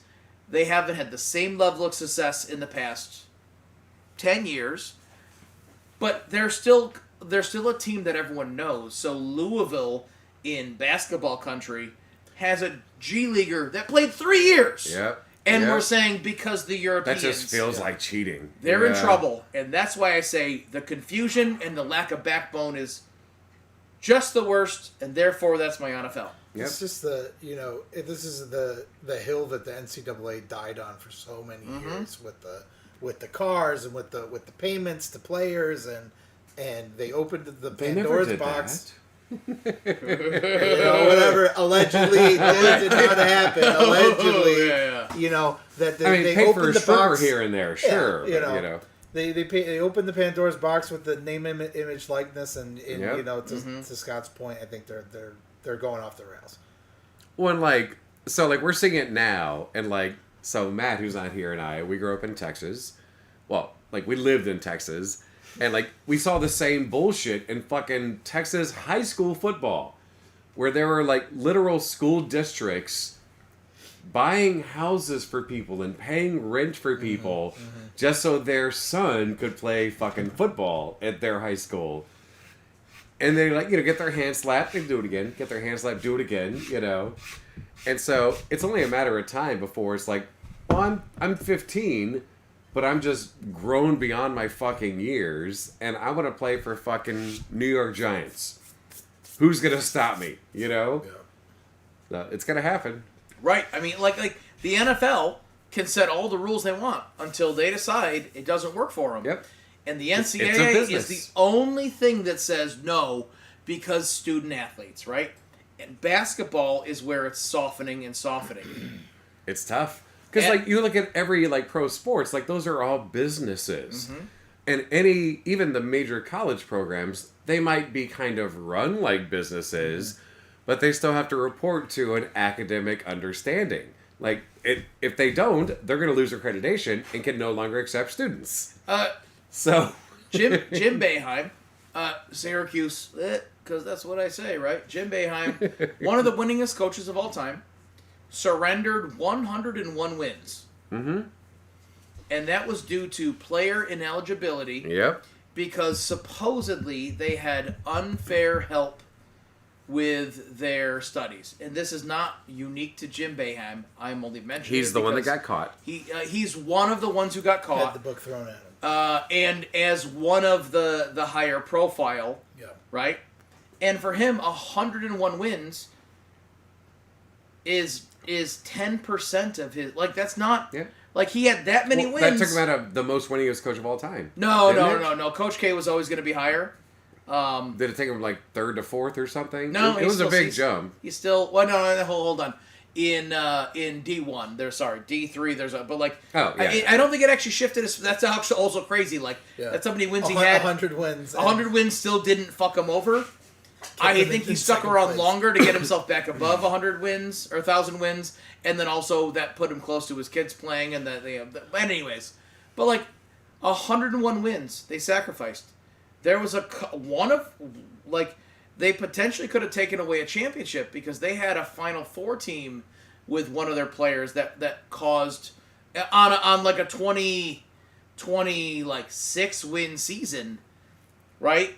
That essentially anytime that player was there and ineligible, I forgot how many games they deemed him ineligible. It was Fab Bello. That was a Final Four team, right? Had Fab Bello not got injured, they might have gone further. Yeah. They made Final Four. They could have potentially said you've now forfeited, because if you're forfeiting games, you forfeit championships too. Yet because you're a student athlete, we can take wins away from you. But you can bring a G leaguer in. Yeah. How? Yep. How do you have faith with that? Anyways, the mental gymnastics that go into that is the end of my NFL, and also interesting to see the start and end of my just the worst. So, Brian, do you have a just the worst for us? I have a very quick just the worst. And it has to do with the Baltimore Ravens, who listed Lamar Jackson as a full participant who was going to play. And all of a sudden, after Friday's practice, that he was a full participant in, he was like, we're going to list him as questionable now. Nothing happened. No team doctor said something was wrong. It seems very, very, very much like external influences. And again, this is all chatter, but nothing happened. All of his medical exams worked out fucking fine. Full participant, Lamar Jackson is back, ready to play this week. And yeah, he's questionable. Which influences a lot of fucking things. Okay. The moment you list a player as officially questionable, or like, IR, like any fucking injury designation, like Vegas goes off the fucking charts. Everything fucking changes instantaneously. And to do that with no fucking... When everything is, like, the right way. And when players play and it trends a certain way, sometimes they don't play. That just happens. Like, we thought they were ready. They were a full participant in practice on Friday. Friday is typically the last full practice day for NFL players that play on Sunday. But then out of nowhere, for it to be like, oh, no, we're going to change the designation. Like, I just don't like it. And there's normally going to be like, oh, he hurt his ankle in practice. Something. Right? Or like, we saw something in the practice that we didn't like. None of that happened. Staff, something that's to indicate. Exact. None of that happened. None of it. And I'm like, you also, like, 2 days before, re-signed that quarterback who plays a lot like Lamar Jackson, And, like, I don't like that there are these decisions being made that, I mean, if it impacts the way people bet, I don't give a fuck. But it should be above board. If it impacts your fans, that's even fucking worse. Yeah. Think of the fantasy football teams. Ruined. And, like, honestly, I don't give a fuck. I play fantasy football. Like, from time to time, I'll bet on a game, but I'm like, that doesn't impact me, like, financially. I'm not putting down fucking thousands of dollars and shit. Team organizations should not give a shit about fantasy football. No, and I hope they never, ever, ever do. Because that's a problem. Right. That being said, the NFL should care about fantasy football because that's a huge driver of their business. It's already been the biggest growing sport. It's moving, and then fantasy is like this is the biggest fantasy program out there, and it's driving fans that don't pay attention in this that weren't paying attention the same way. That's how I got my wife to watch football. But that also means that they need to pay attention to that when it comes to how teams are dealing with situations like that. So I'm not saying that it's like because it hurts fantasy, do it this way. But the other way is like we have fans that pay attention in different ways, and this is a problem for our fans. Not for betting purposes, but honestly for fantasy purposes, the league should pay attention. And there should be issues with that. And the reality is, like the team doctors are intended to be neutral. They should be reporting. Yep. And if the team doctor says there is nothing reported as wrong, that should be clear. But then ownership lists him as something other. Right.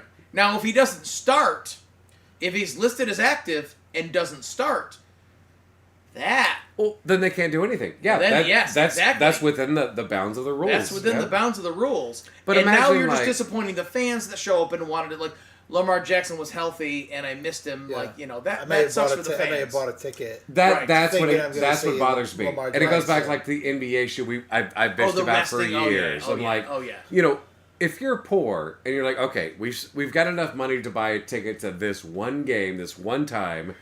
No fucking sodas, no popcorn, no, Right. And like, okay, like the guy that you love to see play, Lamar Jackson's going to play, we're going to get a ticket, let's go. Yeah. And you show up to the stadium because you don't fucking read every report every fucking hour. Right. And like, he was supposed to play. He was supposed to play. Right. Because if you're if you're not going to play your starter because he wants to be out for conditioning rest, I don't have a problem with that. Yeah. But it's shady as fuck. List it. But it's shady as fuck that, like, somehow your starter is They're not already gonna under play. investigation.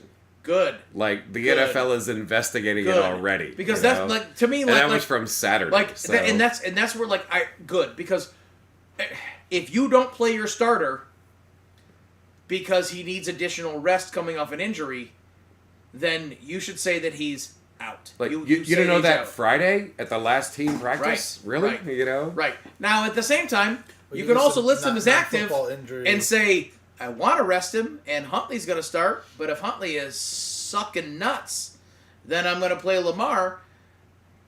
Right? Still But suits up. okay, but like, do they own that same obligation? And if that's the case, how can you say they did anything wrong? No, Lamar's going to play. Lamar is active, but we don't want to play him because we'd rather he rested, Yep. and he is going to be the QB2 behind Huntley in this game. But QB1 and QB2 is a manufactured, Yeah. right? Yeah. You don't have to share have your to starting declare, lineup. yeah. You just have to share who's active. You do not share a starting lineup. Yeah, Just who's you active. could technically play anybody that's signed on your roster at any point. So I'm Yeah. glad they're investigating. I do agree with you though that like I'm sorry. There's NFL recognizes there's an expectation towards fans, which is fantasy, but also I can recognize a little gamesmanship from Baltimore if it was truly gamesmanship and nothing else. So Full disclosure, Lamar is not on any of my fantasy teams. yeah, no, I get it. That's right. That's not Yeah, where it comes from. If it's gamesmanship, then I'll give him that. If it's shady, then boo. So, Nick, you got any just the worst for us? Put you on the spot this week, so you know. Yeah, just the worst. I have a lot of feelings, and finally a platform to express that. I'd have to say my just the worst. I'm not an expert on television broadcasting, but we got to talk about Cam Scadaboo. Is that the very gruesome injury, and we all wish him. We wish him a quick recovery and hope that he can bounce back 100%. from that. But what is the responsibility of me as somebody broadcasting a game to downplay a gruesome injury like this? It's the showed as many times as possible. Oh my god! Right? Oh, and I think I get you want replayable moments, and but you go look at the Tyreek Hill, the dislocated kneecap, and all these. Nick Chubb from 2 years ago. Yeah. Is like if we're talking about player welfare, I mean maybe you should. Yeah, okay. If you realize what happened that first time, you don't show the replay. You tell them, okay, that this is the one situation that I remember where I think they handled it well, and I don't remember what channel it was on. Was Damar Hamlin with the cardiac arrest? Oh, yeah. They did. They showed some restraint. Weren't zooming in on chest compressions and things on the field. The ambulance going into the fucking field. They had some decorum there, but okay, so if it's a leg that twists sideways, fucking replay. But if it's something that like we don't know, like the concussions, they don't show a ton of those. Mm-hmm. They tend to, we saw that with Tua a couple years ago. It's like they did that one with they showed it a few times. That one came back a bunch because it happened again, and it's like, okay, now we have to that one almost felt journalistic when it's like, let's show these and remind everyone. Because it wasn't the same clip. It was like all the times because you're bringing up all the stuff, and it's like maybe this is a problem. Concussions, but they weren't the same. It was that different camera angles. Those were 10 different concussions. That being said, when you see those ugly hits where someone lays on the ground, they do tend to pan away. Yeah. But the second they're like, it's okay. We just saw that knee flop sideways at 90 degrees. Like, let's show that. Yeah, man. What was it, like 50 years ago at this point when Joe Theismann's career was over? Oh. They showed it live and never again. Yes. Like, the news reports that night did not replay it. If you look on YouTube, there's one clip of it. That's fucking it, And like, even in that grainy, even analog format, that shitty you can see the bone, and you're done. So, I think that is just the worst. But maybe some people are in it for the blood sport aspect, but nah. But I guess leave it at home. Broadcast television, yeah. If you really want to see it, it'll be on fucking YouTube later. Mm-hmm. Like, you don't need to show it again and again and again, like on live TV, Yeah. Like, I don't have kids, but I don't want people fucking watching that all the time. Yeah. That was and that's just the worst. Well done, sir. Well done. Well done. We do have to throw in. That's all I'm going to say about that. Matty Fax did send in his just the worst, and this is about Woody Johnson, who threw Justin Fields under the bus this week.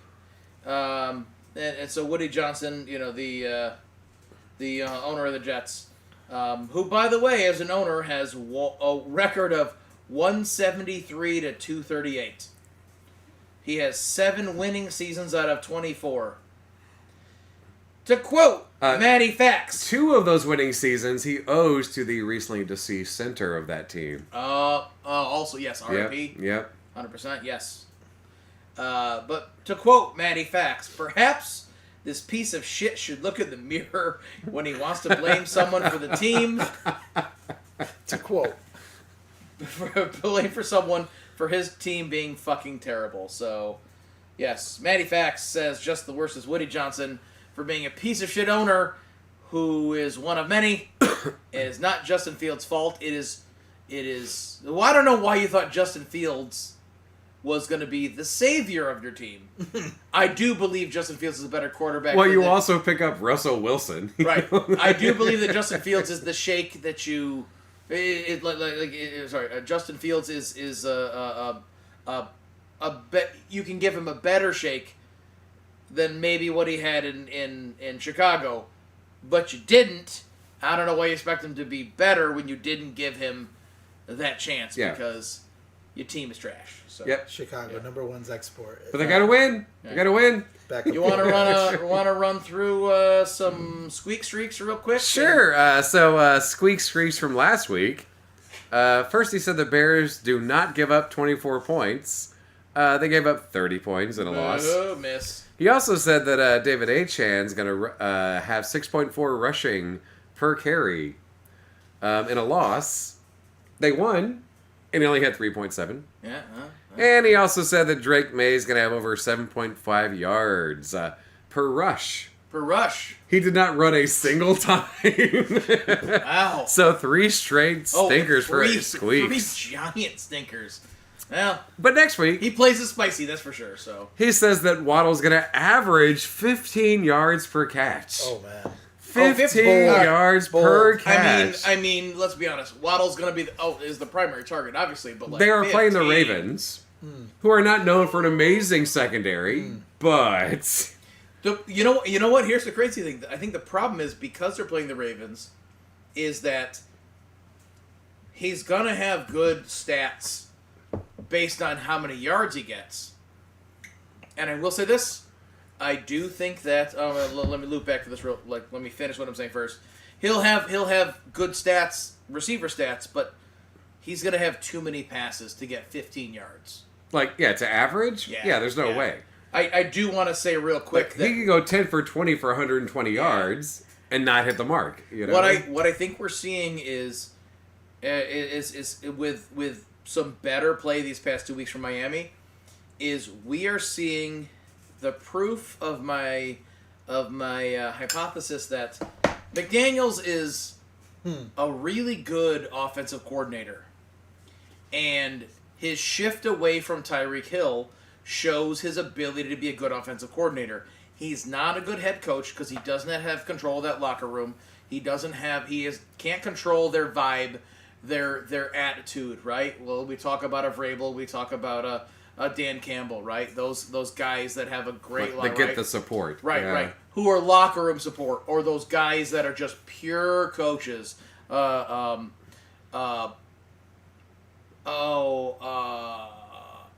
Shanahan. Yep. Right?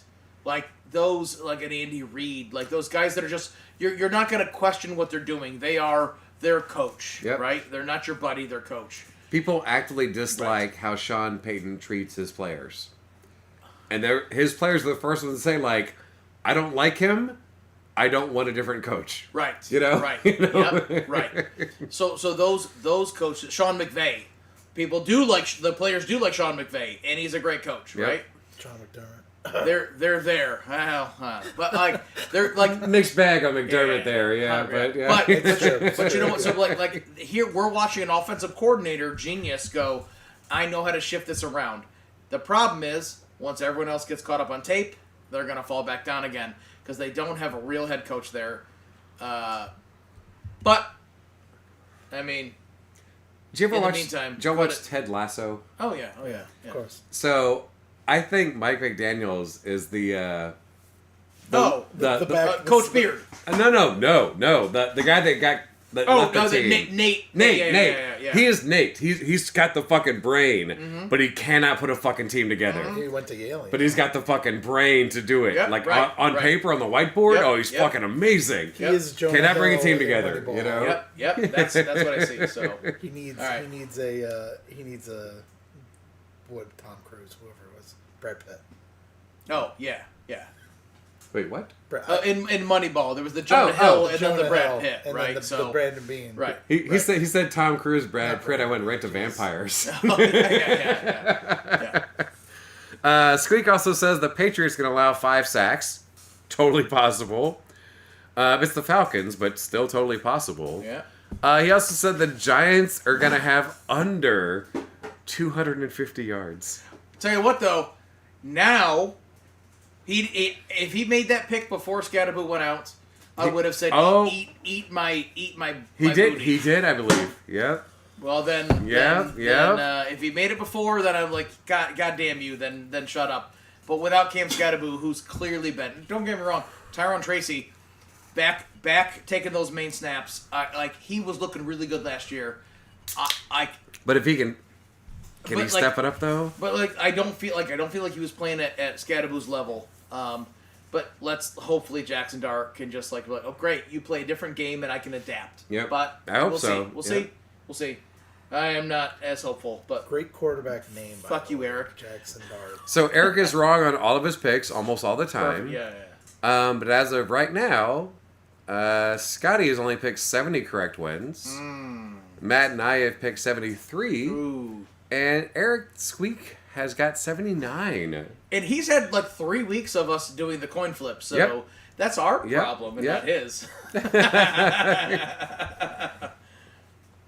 So we're going to go into our way too early picks because this week is not done. We're currently watching Pittsburgh leading Green Bay 16-7 going into halftime.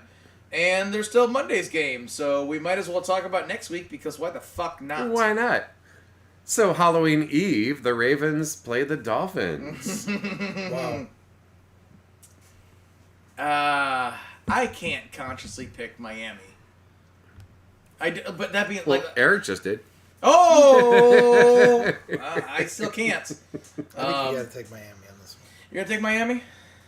I don't know if I get a pick, but my pick would be I'm gonna have a Nick pick. The old Nick pick. The old Nick pick. Ain't nothing wrong with a Nick pick. Unsolicited Nick pick. Unsolicited Nick pick. I can't in good conscience pick Baltimore over Miami because I think they can just run the ball like they just did this past week. Just run the ball. But Miami, their defense is suspect, but it's looking like they can put the ball up the field. That being said, there's a Harbaugh scheming back there, and if he can figure it out for Baltimore's sad-ass old team, then, but yeah, give me Baltimore, so. I am also picking Baltimore. So was Matt. The Falcons visit New England. Eric is picking the Falcons. Okay. Falcons today were trash. I mean... They looked good 2 weeks ago against Yes, that's the thing. You know? certain team. Yeah. I thought they were unstoppable. That Bijan Mustard there was doing a great job. and he can obviously upgrade in the house, baby. Bijan had a sad game this week. Bijan is, even with a breakout game, is that enough? I don't know. New England is playing some fucking ball, man. I don't know. I think they've got it. Their offense is too good. Atlanta's defense is not great. So I mean, I hate saying it with like now 2 Bills fans in the room, but the Pats are the fucking real deal in that fucking conference. I hate to say it. It looks like Matt went Pats New as England well. Also, So did I. Right, The Panthers visit Green Bay. Eric has chosen the Panthers. You know what? Like, man, I want to I'm pick. just coin flipping for Eric. I want to pick the Panthers so bad. Couldn't afford a real coin. Huh? Yeah. Greg, do you want to pick for Eric, or do you want to go coin flip? I want to pick where. All right. Yeah. So, part of me really wants to pick the Panthers just because like they seem to be a lot spicier. I can't. But you can't. Well, based on this one half against Yeah. Pittsburgh, which Pittsburgh's defense is solid, but I just like picking the Panthers hurts. Like I'm enjoying their better play. I'll say that. Like, as far as I know, they're still not going to have their quarterback, so... And that's the problem, is like if it's still Andy Dalton, like fucking hell, man. And I have nothing against the Red Rocket, but yeah. The Bears. Personally, yeah, no, he seems not fine. personally, he's just fine, you know. Professionally, not my quarterback. The Bears go to Cincinnati. Shockingly, Matt is picking the Bears. But did he give a score? Is this like a No, just straight up 75 to 10 or something? No, he's usually not that. You know, the reality is the Bears do have the ability to put up, like Cincinnati. If they put up 34, the Bears could be in trouble. Like, I honestly think the Bears need to do better on defense. Are the Bears ready to put up 40? No. You know, because the way, like, even with Flacco, Joe putting the ball downfield, like, can the Bears, like, win a 40-34 game, you know? I'm going to take the Bears. Solidarity. Ooh. Solidarity. I think, like, Joe Flacco, 3 games in a row, looking incredible. I'm not going to buy into that. I think they're due for a defensive collapse and an offense that is just middling. So what if it was a team of Tiny Mike Tiny Mike Ditkas versus the full size Cincinnati Bengals? Dick 79 Bengal Tigers due to ferocity 4. 4. 2 safeties. Nick, you picking the Bengals over the Bears?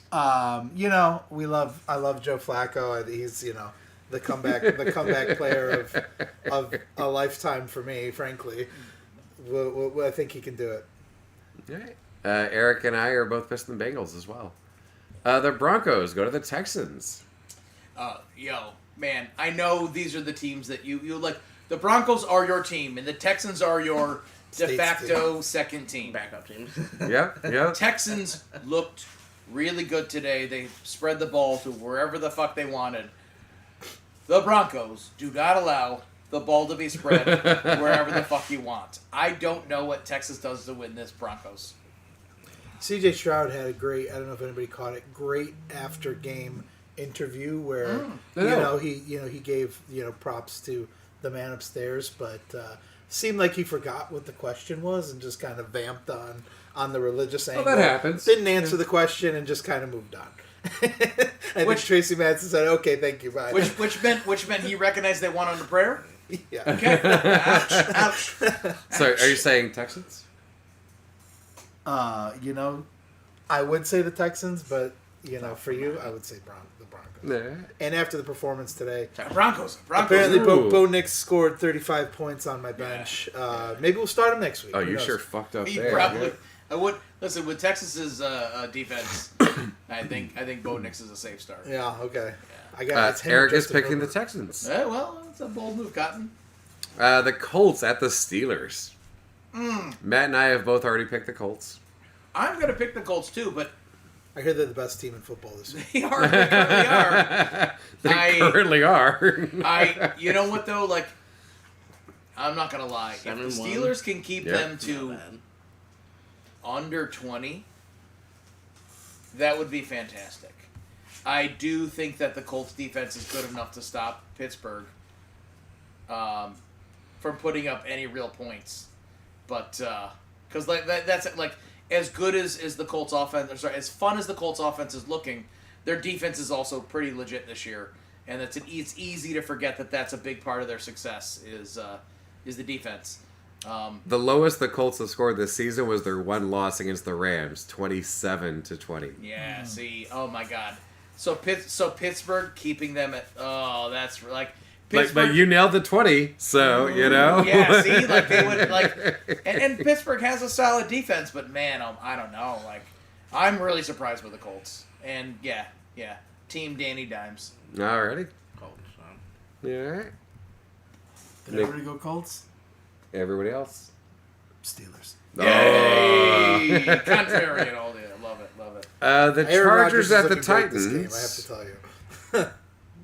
Moving on, right? Sorry, yeah. Chargers at the Titans. Next. No, No. nah. Anybody not picking the Chargers? No. Eric, No. I'm kidding. That's all right. Yeah, Greg. Just to fuck him over. Thank you, sir. Oh, you said it. No, You let's said do it. let's do it. Well, hey, he's not here. No. Yeah. No. He told me he had picked before. Oh, I love it. No, Yeah. no. Vikings at Lions. Good God, I'm sorry, but That's for fun. need I don't the know Lions how have a to. good I don't know how game. to stump for Vikings on this one. Like, you know what I mean? Like, no, I Like, can't. even if McCarthy is back. Even if McCarthy's Like, back, come on, you know. you need like this. Even if he comes back, you don't want this as your warm-up game. Nope. No, fuck off. No, McCarthy, you need another week, buddy. You need another week. I'm sorry, Carson Wentz. Well, You got a bad day Maybe coming. they'll list him as questionable. Yeah. Detroit across the board. The Niners go to New Jersey to play the Giants. Matt has picked the Giants. You know what?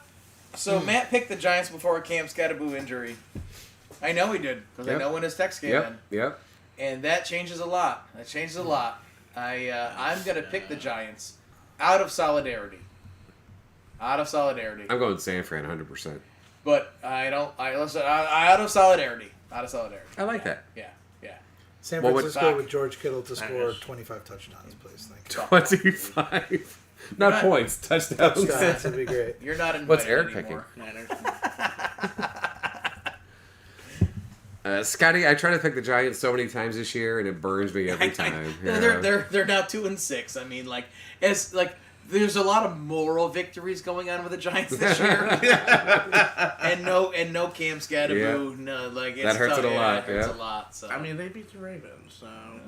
The Jags go to Las Vegas to play the Raiders. Ooh, Oh, the Vegas Raiders. fucking Jags! Come on. Yep.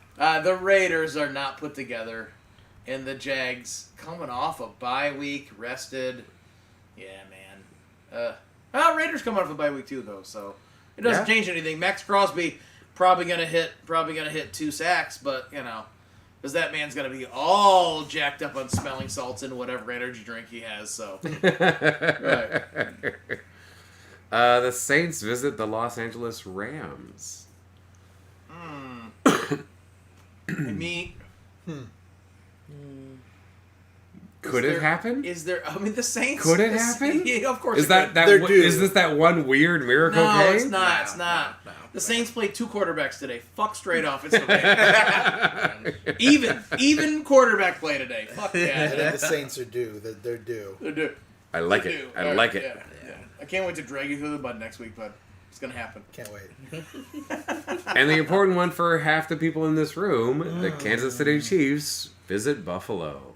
I will be at this game in the cheapest Will seat I you could really? get. Yeah. Fuck yeah! Oh. I love that stadium though. Give me Bills. What's that? Give me Bills. Give me Bills. Yeah. Put me Yeah. on for Bills. Yeah. I think you have to go with the Bills. I don't think Nah. this is the Kansas City that we've been seeing for a Hey. long time. Although Hey. Matt is picking Kansas City. Listen, know. Kansas City is playing better ball than And we you know what? expected, and the Bills' defense is having a bad moment. But did Matt pick? Addition. Did he pick before the game? Before the game today? Oh, yeah. Before the Oh Bills yeah, game? yeah. I would have picked the Bills. I would have picked KC before I watched the game today. Yeah. Based on the Bills the previous Based on week. the last 2 Yeah, weeks and yeah. knowing who they're missing and all that. Yeah. You can't blame them. all right, listen, I don't care though. You're gonna be at the game. I'm cheering for you. I know what All right, cheering for the Bills. So Okay. I don't care. The opposite team. Eric's But- Eric's gonna pick Kansas City. Are you gonna make that pick for him? I'm choosing. Yeah. I'm choosing. Come on. Okay. All right. I'm doing the opposite of what Eric would do. So who are you picking? KC. Eric's choosing the Bills. Okay. Yeah. All right. That's who the coin flip said he would pick. Okay. Bills by 1 billion points. The Seahawks at the Commies. Ooh, that is. By the way, that is our. That is going to be the game that we are barely going to be watching because we are thinking about starting our show a little bit earlier next week because we've got some fun stuff we want to enjoy. Yeah. After the show, we're hoping to do like a speed run through so we can get out of here and do some hard drinking. Hard drinking. With an R. But I'm not gonna lie, like I'm a little torn on this one because Seattle's been playing better. Washington has been playing stagnant. And we don't get to see what they do tomorrow night yet. Yeah. That's the team we really don't care about. Give me Washington. Give me Washington. And Ralph will be very happy. yes. There we go. Yes. For our boy Ralph. Matt and I have both picked the Seahawks already. Listen, man, like I'm thinking this is a like a mid-20s, like whoever's got the ball last kind of game, you know? I can Jaden see Daniels that. back Yeah, next week, yeah. or is he still out? What's that? Is Jaden Daniels back next week? We don't know. Because he was only questioned. Like, he was questionable questionable until today. late, very late. Probably. It was questionable until very late, and then they listed him out. Maybe, But no fucked up reporting like the fucking Ravens did. no, you know? it was still like maybe. They might have listed him out by Thursday, but they kept him questionable. For Well, a like bit, if you're so. playing like I forget the exact time, but it's somewhere around like 10 o'clock in the morning. So if your game kicks off at 1, you have to like report by 10 in the morning. By the way, it's 11. It's 2 hours before. Oh yeah, is it 2 hours? 2 Okay, hours yeah. before, but they did list Jaden Daniels out like a day or two ago. So, but even still, like Yep. he was questionable leading up to that. Yeah. And then there was just like by the and keep in mind that's all speculation by whoever sits at the games that's in media. Yeah. So like that rare doubtful never hit. It was questionable until they listed him as out. So Doubtful. Nick, you go Seahawks or Commanders? I should know what Jaden Daniels' situation is because You don't get to. He's another. This is the way too early picks. No, the way too early picks. Then I'm gonna go Seahawks. And DK Metcalf is doing good for them. yeah, yeah, sure. And Monday night, the Cardinals play the Cowboys. Fucking shit. Wow, the Cardinals are still playing. Have they been mathematically eliminated? They haven't been yet? relegated. Would be a much more interesting game with relegation. Yep. That's my argument. I gotta say it, don't I? Give me Dallas. What is the Cardinals' record? Does anybody have that on tap? Not good.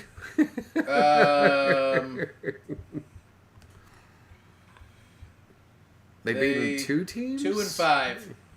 But I don't remember which 2. 2-5. Yeah, I think you got to stick with the Cowboys. Cardinals won against the Saints 20-13 in the opener, and then the Panthers 27-22. And then they lost to the Niners, the Hawks, the Titans, the Colts, and the Packers. But I will say, in those losses, it was 16-15 to the Niners, 23-20 to the Hawks. They're all really fucking close. 22-21 to the Titans, 31-27 to the Colts. That's a fucking good loss. And 27-23 to the Packers. Fuck. You know what? Fuck it. another one. Give me They're- the they're goddamn too. Cardinals. They're due. Like, They're due. fuck They the want it. Cowboys. Fuck the Cowboys. Thank you for making me check. They Thank you want it. very much. That's right. God damn it. Yes. Cardinals.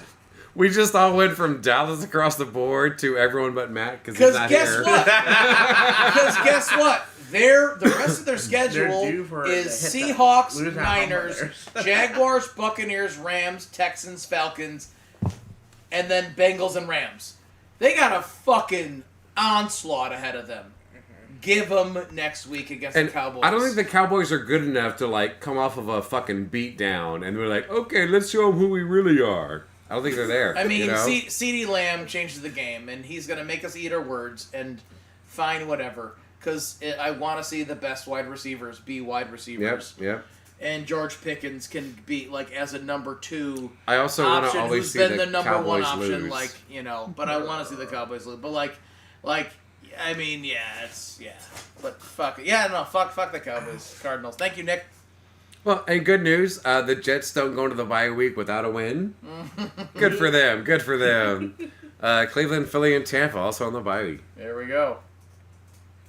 So did we ever get an explanation on the Steelers rivalry jersey? Is this the rivalry or what is going on? That there? awful jersey Yeah. that looks like throwaways from like the Tron movie. yeah, in the no, 80s. it's so weird. Like they're full yellow with these black stripes, like a V from the chest down, and then these like weird horizontal stripes. Yeah. But it also looks like there wasn't a ton of space on the screen printing, so they like didn't fill it out around the sides. It and would shit. look a like, lot better if it was, not printed and was embroidered. But all right, so the Steelers special throwback jersey designed to honor the team's 1933 inaugural season, rather than a uniform for a specific rivalry game. The Yeah. forged in Pittsburgh alternate includes gold jerseys with black vertical stripes, a city crest patch.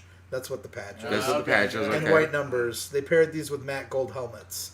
I would argue that that's not gold, but That that's is not fine. gold. yeah. It's not. It's not even It's bumblebee yellow. No, it's French's mustard yellow. French's mustard. And It's yeah. turmeric staining With a my Dijon. Turmeric. Dijon. Yeah. staining my Dijon. Tupperware yellow. It makes it look like the saturation of my TV is wrong. This is Tupperware after one use of the microwave, heating up Mexican food. Yeah. I don't. I think. Are we in the middle of the segment or can I? No, fuck it. We You just know, finished all of our picks. I feel like we haven't had, and I think that there was a lot of talk about. We want to talk about alternate jerseys. I think there was a lot of hate on the Color Rush jerseys and the Color Rush uniforms, but to look at that as an option compared to these rivalry things, I feel like it was a much better program. It pisses me off because I feel like you can afford the best graphic artists in the game, right? Like your budget should be unlimited. You are going to make your money back selling these jerseys, And people right, will buy them no matter what you put there. If these throwbacks are actually getting people buying them, then I'm wrong. But they suck so bad. Where if you come up with something more interesting as a different colorway, people are gonna go, "Oh, I like." Don't get me wrong. Most Pittsburgh jerseys are gonna be black with yellow lettering, and they're gonna look sharp as fuck, right? But you do something clever, and people are gonna buy another jersey. Yeah. But they're not gonna buy this bullshit. Yeah. But It's crazy. take it as a team that had a rivalry jersey this year that I thought was awful. The Bills. We're not talking about the white thing with the gold with the frosty silver on the side. Yeah. Oh no, man, I like that a really. lot. I like the logo. Like was the sort only- of. It's fucking weird. The logo. I would get a hat. It's like- I would Oh get a hat. no. Actually, no. The problem is, you know what? I like the The weird helmets. beige Yeah, pantyhose yeah, thing. that's So, probably no worse. When you look at the uniform as a whole, people don't buy helmets; they buy the jersey, right? The helmets can be fucking weird. The pants, like the Steelers, with their weird, like With their Spanx. yes. Yeah. Yes. Well, if you're white, Spanx. If you're black, white people Spanx. It could be mixed race Spanx. It's not, kind though. of yeah. It's Boy, white it's not. Caribbean Spanx. It's like a long weekend in the Caribbean. Yes. With a little jaundice too, because they're a gross tan. Yeah, they didn't mention yeah. the pants in this Yeah. description. So After helmets- having sex in turmeric, we So already- helmets being weird, but the problem is we're going to buy those jerseys. If you see them hanging on the rack and they look nice on the rack, then yes, fine. But like when you're watching right now, you're like, fuck, like it's a combination. I don't want to buy those because the whole combination sucks. Maybe I'm wrong. Maybe people want to buy some of these jerseys, but like, to me, like employ these great graphic designers. Go out of your way, like on the helmet end of things, like get these guys that like paint cars and shit, like those undertones. But Could've come up God with so damn, much better than this, I think. some of these jerseys are so trash. Oh yeah, man. But if the Buffalo Bills Reddit is to be believed, people are buying regardless of what you put out there, there's somebody who's going to buy a jersey every year. There's black. Okay, I'm but not that guy. someone can buy them, but I think more people would buy them when they look great. So, They look anyways. like leotard pants. All right. As we wrap up, They really do. They look like leotards. Yep. Maddie Fax would always ask if there's anything else to finish. I will say we had a great fashion report, which never misses. We do love talking about the fashion end. Wow. Fucking There we go. go. Go. Extra Nice. points and field goals were actually a lot better this week than they seem to be. We don't have to talk about kickers. Yep. Is there anything else important 2 missed PATs during on the this season game. except for injuries of important players? The NFL scheduling should be more flexed because that slate of 1 o'clock games was basically garbage across the board. Fox didn't have an afternoon game. We're for some 4 o'clock also in the mid season, like where we get so We many got all the buys. right. Yep. So like you're talking about getting a stronger flex early in the season, right? Because when we hit the slate of bye weeks, like if you're gonna have this many of them, then can we please recognize that maybe we want to shift a few to 4 o'clock? Yep. You know. So That's true. There was I'm not mad game. about Green Bay and Pittsburgh. They actually like the start of the season. Green Bay should have been killing Pittsburgh, but here we are. Green Bay struggling to score against Pittsburgh. But when you're a better game than we expected. When but, the entire slate of 1 o'clock games, there is one game where both teams have a winning record. Like, come on, flex that shit around. You know? yeah, And with buys, I get it. yeah, fair. So I just used AI to make a better Pittsburgh throwback jersey. So much better. Not strong. So much Not better. strong, not good, That but fucking much better than what they're wearing. that Pittsburgh skyline Again, that's so so much identifiable. Random city. No, you can totally tell because there's a lot of fucking picket lines. Like, I'm out of a job. There's you no know? bridges. You need to shut down. No, the Steel first one had Factory. only a bridge. I give you more bridges. I give you bridges over the skyline. wait, it's filled with buildings that are covered with the black soot of the hard industrial part of their early 1900s. Yeah, nice, beautiful. Oh yeah, on the other arm it says in cancer, but it says question mark. Oh, thank you, AI. No, it doesn't. In cancer question mark? All lives matter. I mean, I don't know what you're plugging into your chat GPT, but fuck you, Brian. I like how I didn't specify anything besides Pittsburgh Steelers uniform that represents the team in the city. And then I said, be more creative, and it did the fucking skyline. I love that. I love the prompts you can give to AI. The Do classic- it better now. Yeah, do Okay, it. there you go. Yeah. But the image is the same for the player in both, and they look like jacked Mike Tomlin. I like the 412 that is area the only code. thing that matters about Pittsburgh. Mike Tomlin. No. Give him some fucking triceps, baby. Let's go. Yep. Yeah. It's just Mike Tomlin's face All on the crest.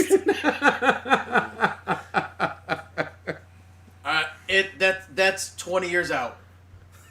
You can't Maybe. You can't talk about the history of the Steelers. It'll be and some think weird he's not gonna amalgamation be of a there, face of the last 3 coaches. I mean, yeah. Fucking Knox so, covering him. Yeah. Anyways, I think that's a show. I think so too. I don't know. Yeah. We don't have our steering wheel here, so. But as always, if you didn't catch the live stream, we are on Apple Podcast and Spotify. Yes. And I'm pretty sure that Straight Facts Homie will have another episode up yes. very soon, also on Apple Podcast and Spotify. Absolutely, and he does like to point out, I do think it's about time he starts slowing down on mentioning that the Trey Wingo podcast is also Straight Facts Homie, even though Matt did do it first. At some point, we got to stop mentioning that because his name shouldn't be mentioned. It's Matt did it first, therefore Straight Facts Homie. His rundown of the week is a lot of fun. Yep. Has fun topics. He does a great job about like taking the week and splitting it up into these interesting chunks on how he looks at them. That man knows more about football than I might know about whiskey, and I like to say I know a ton about whiskey, so he's worth listening to for sure. We know this man? Do we know this man? He's called Matty Facts for a fucking reason. That's right. That's for goddamn sure. But hey, we barely talked about the Bears today, so that was a gap in our show. Anyways, I would say we're missing it. The runtime was 1 hour instead of 1 hour and 45 minutes. we are Half the Distance Live, your favorite barroom style podcast. We love our football. We love shitting on the announcers that you're hopefully not listening to. Fuck Joe Buck. Because you are on mute. If you do like announcers, put Erin Andrews in the booth. She is the best. But with that, thank you from the Upgrade who came in a little bit late. Brian the Professor. We got our friend Nick here, keeping it fun. Great takes. Thank you for joining us. Thank you for having me. I am the amalgamation that is Scotty Stats and Matty Facts, without the quality dulcimer tones. And with that, good night. Half the Distance Live. Cheers.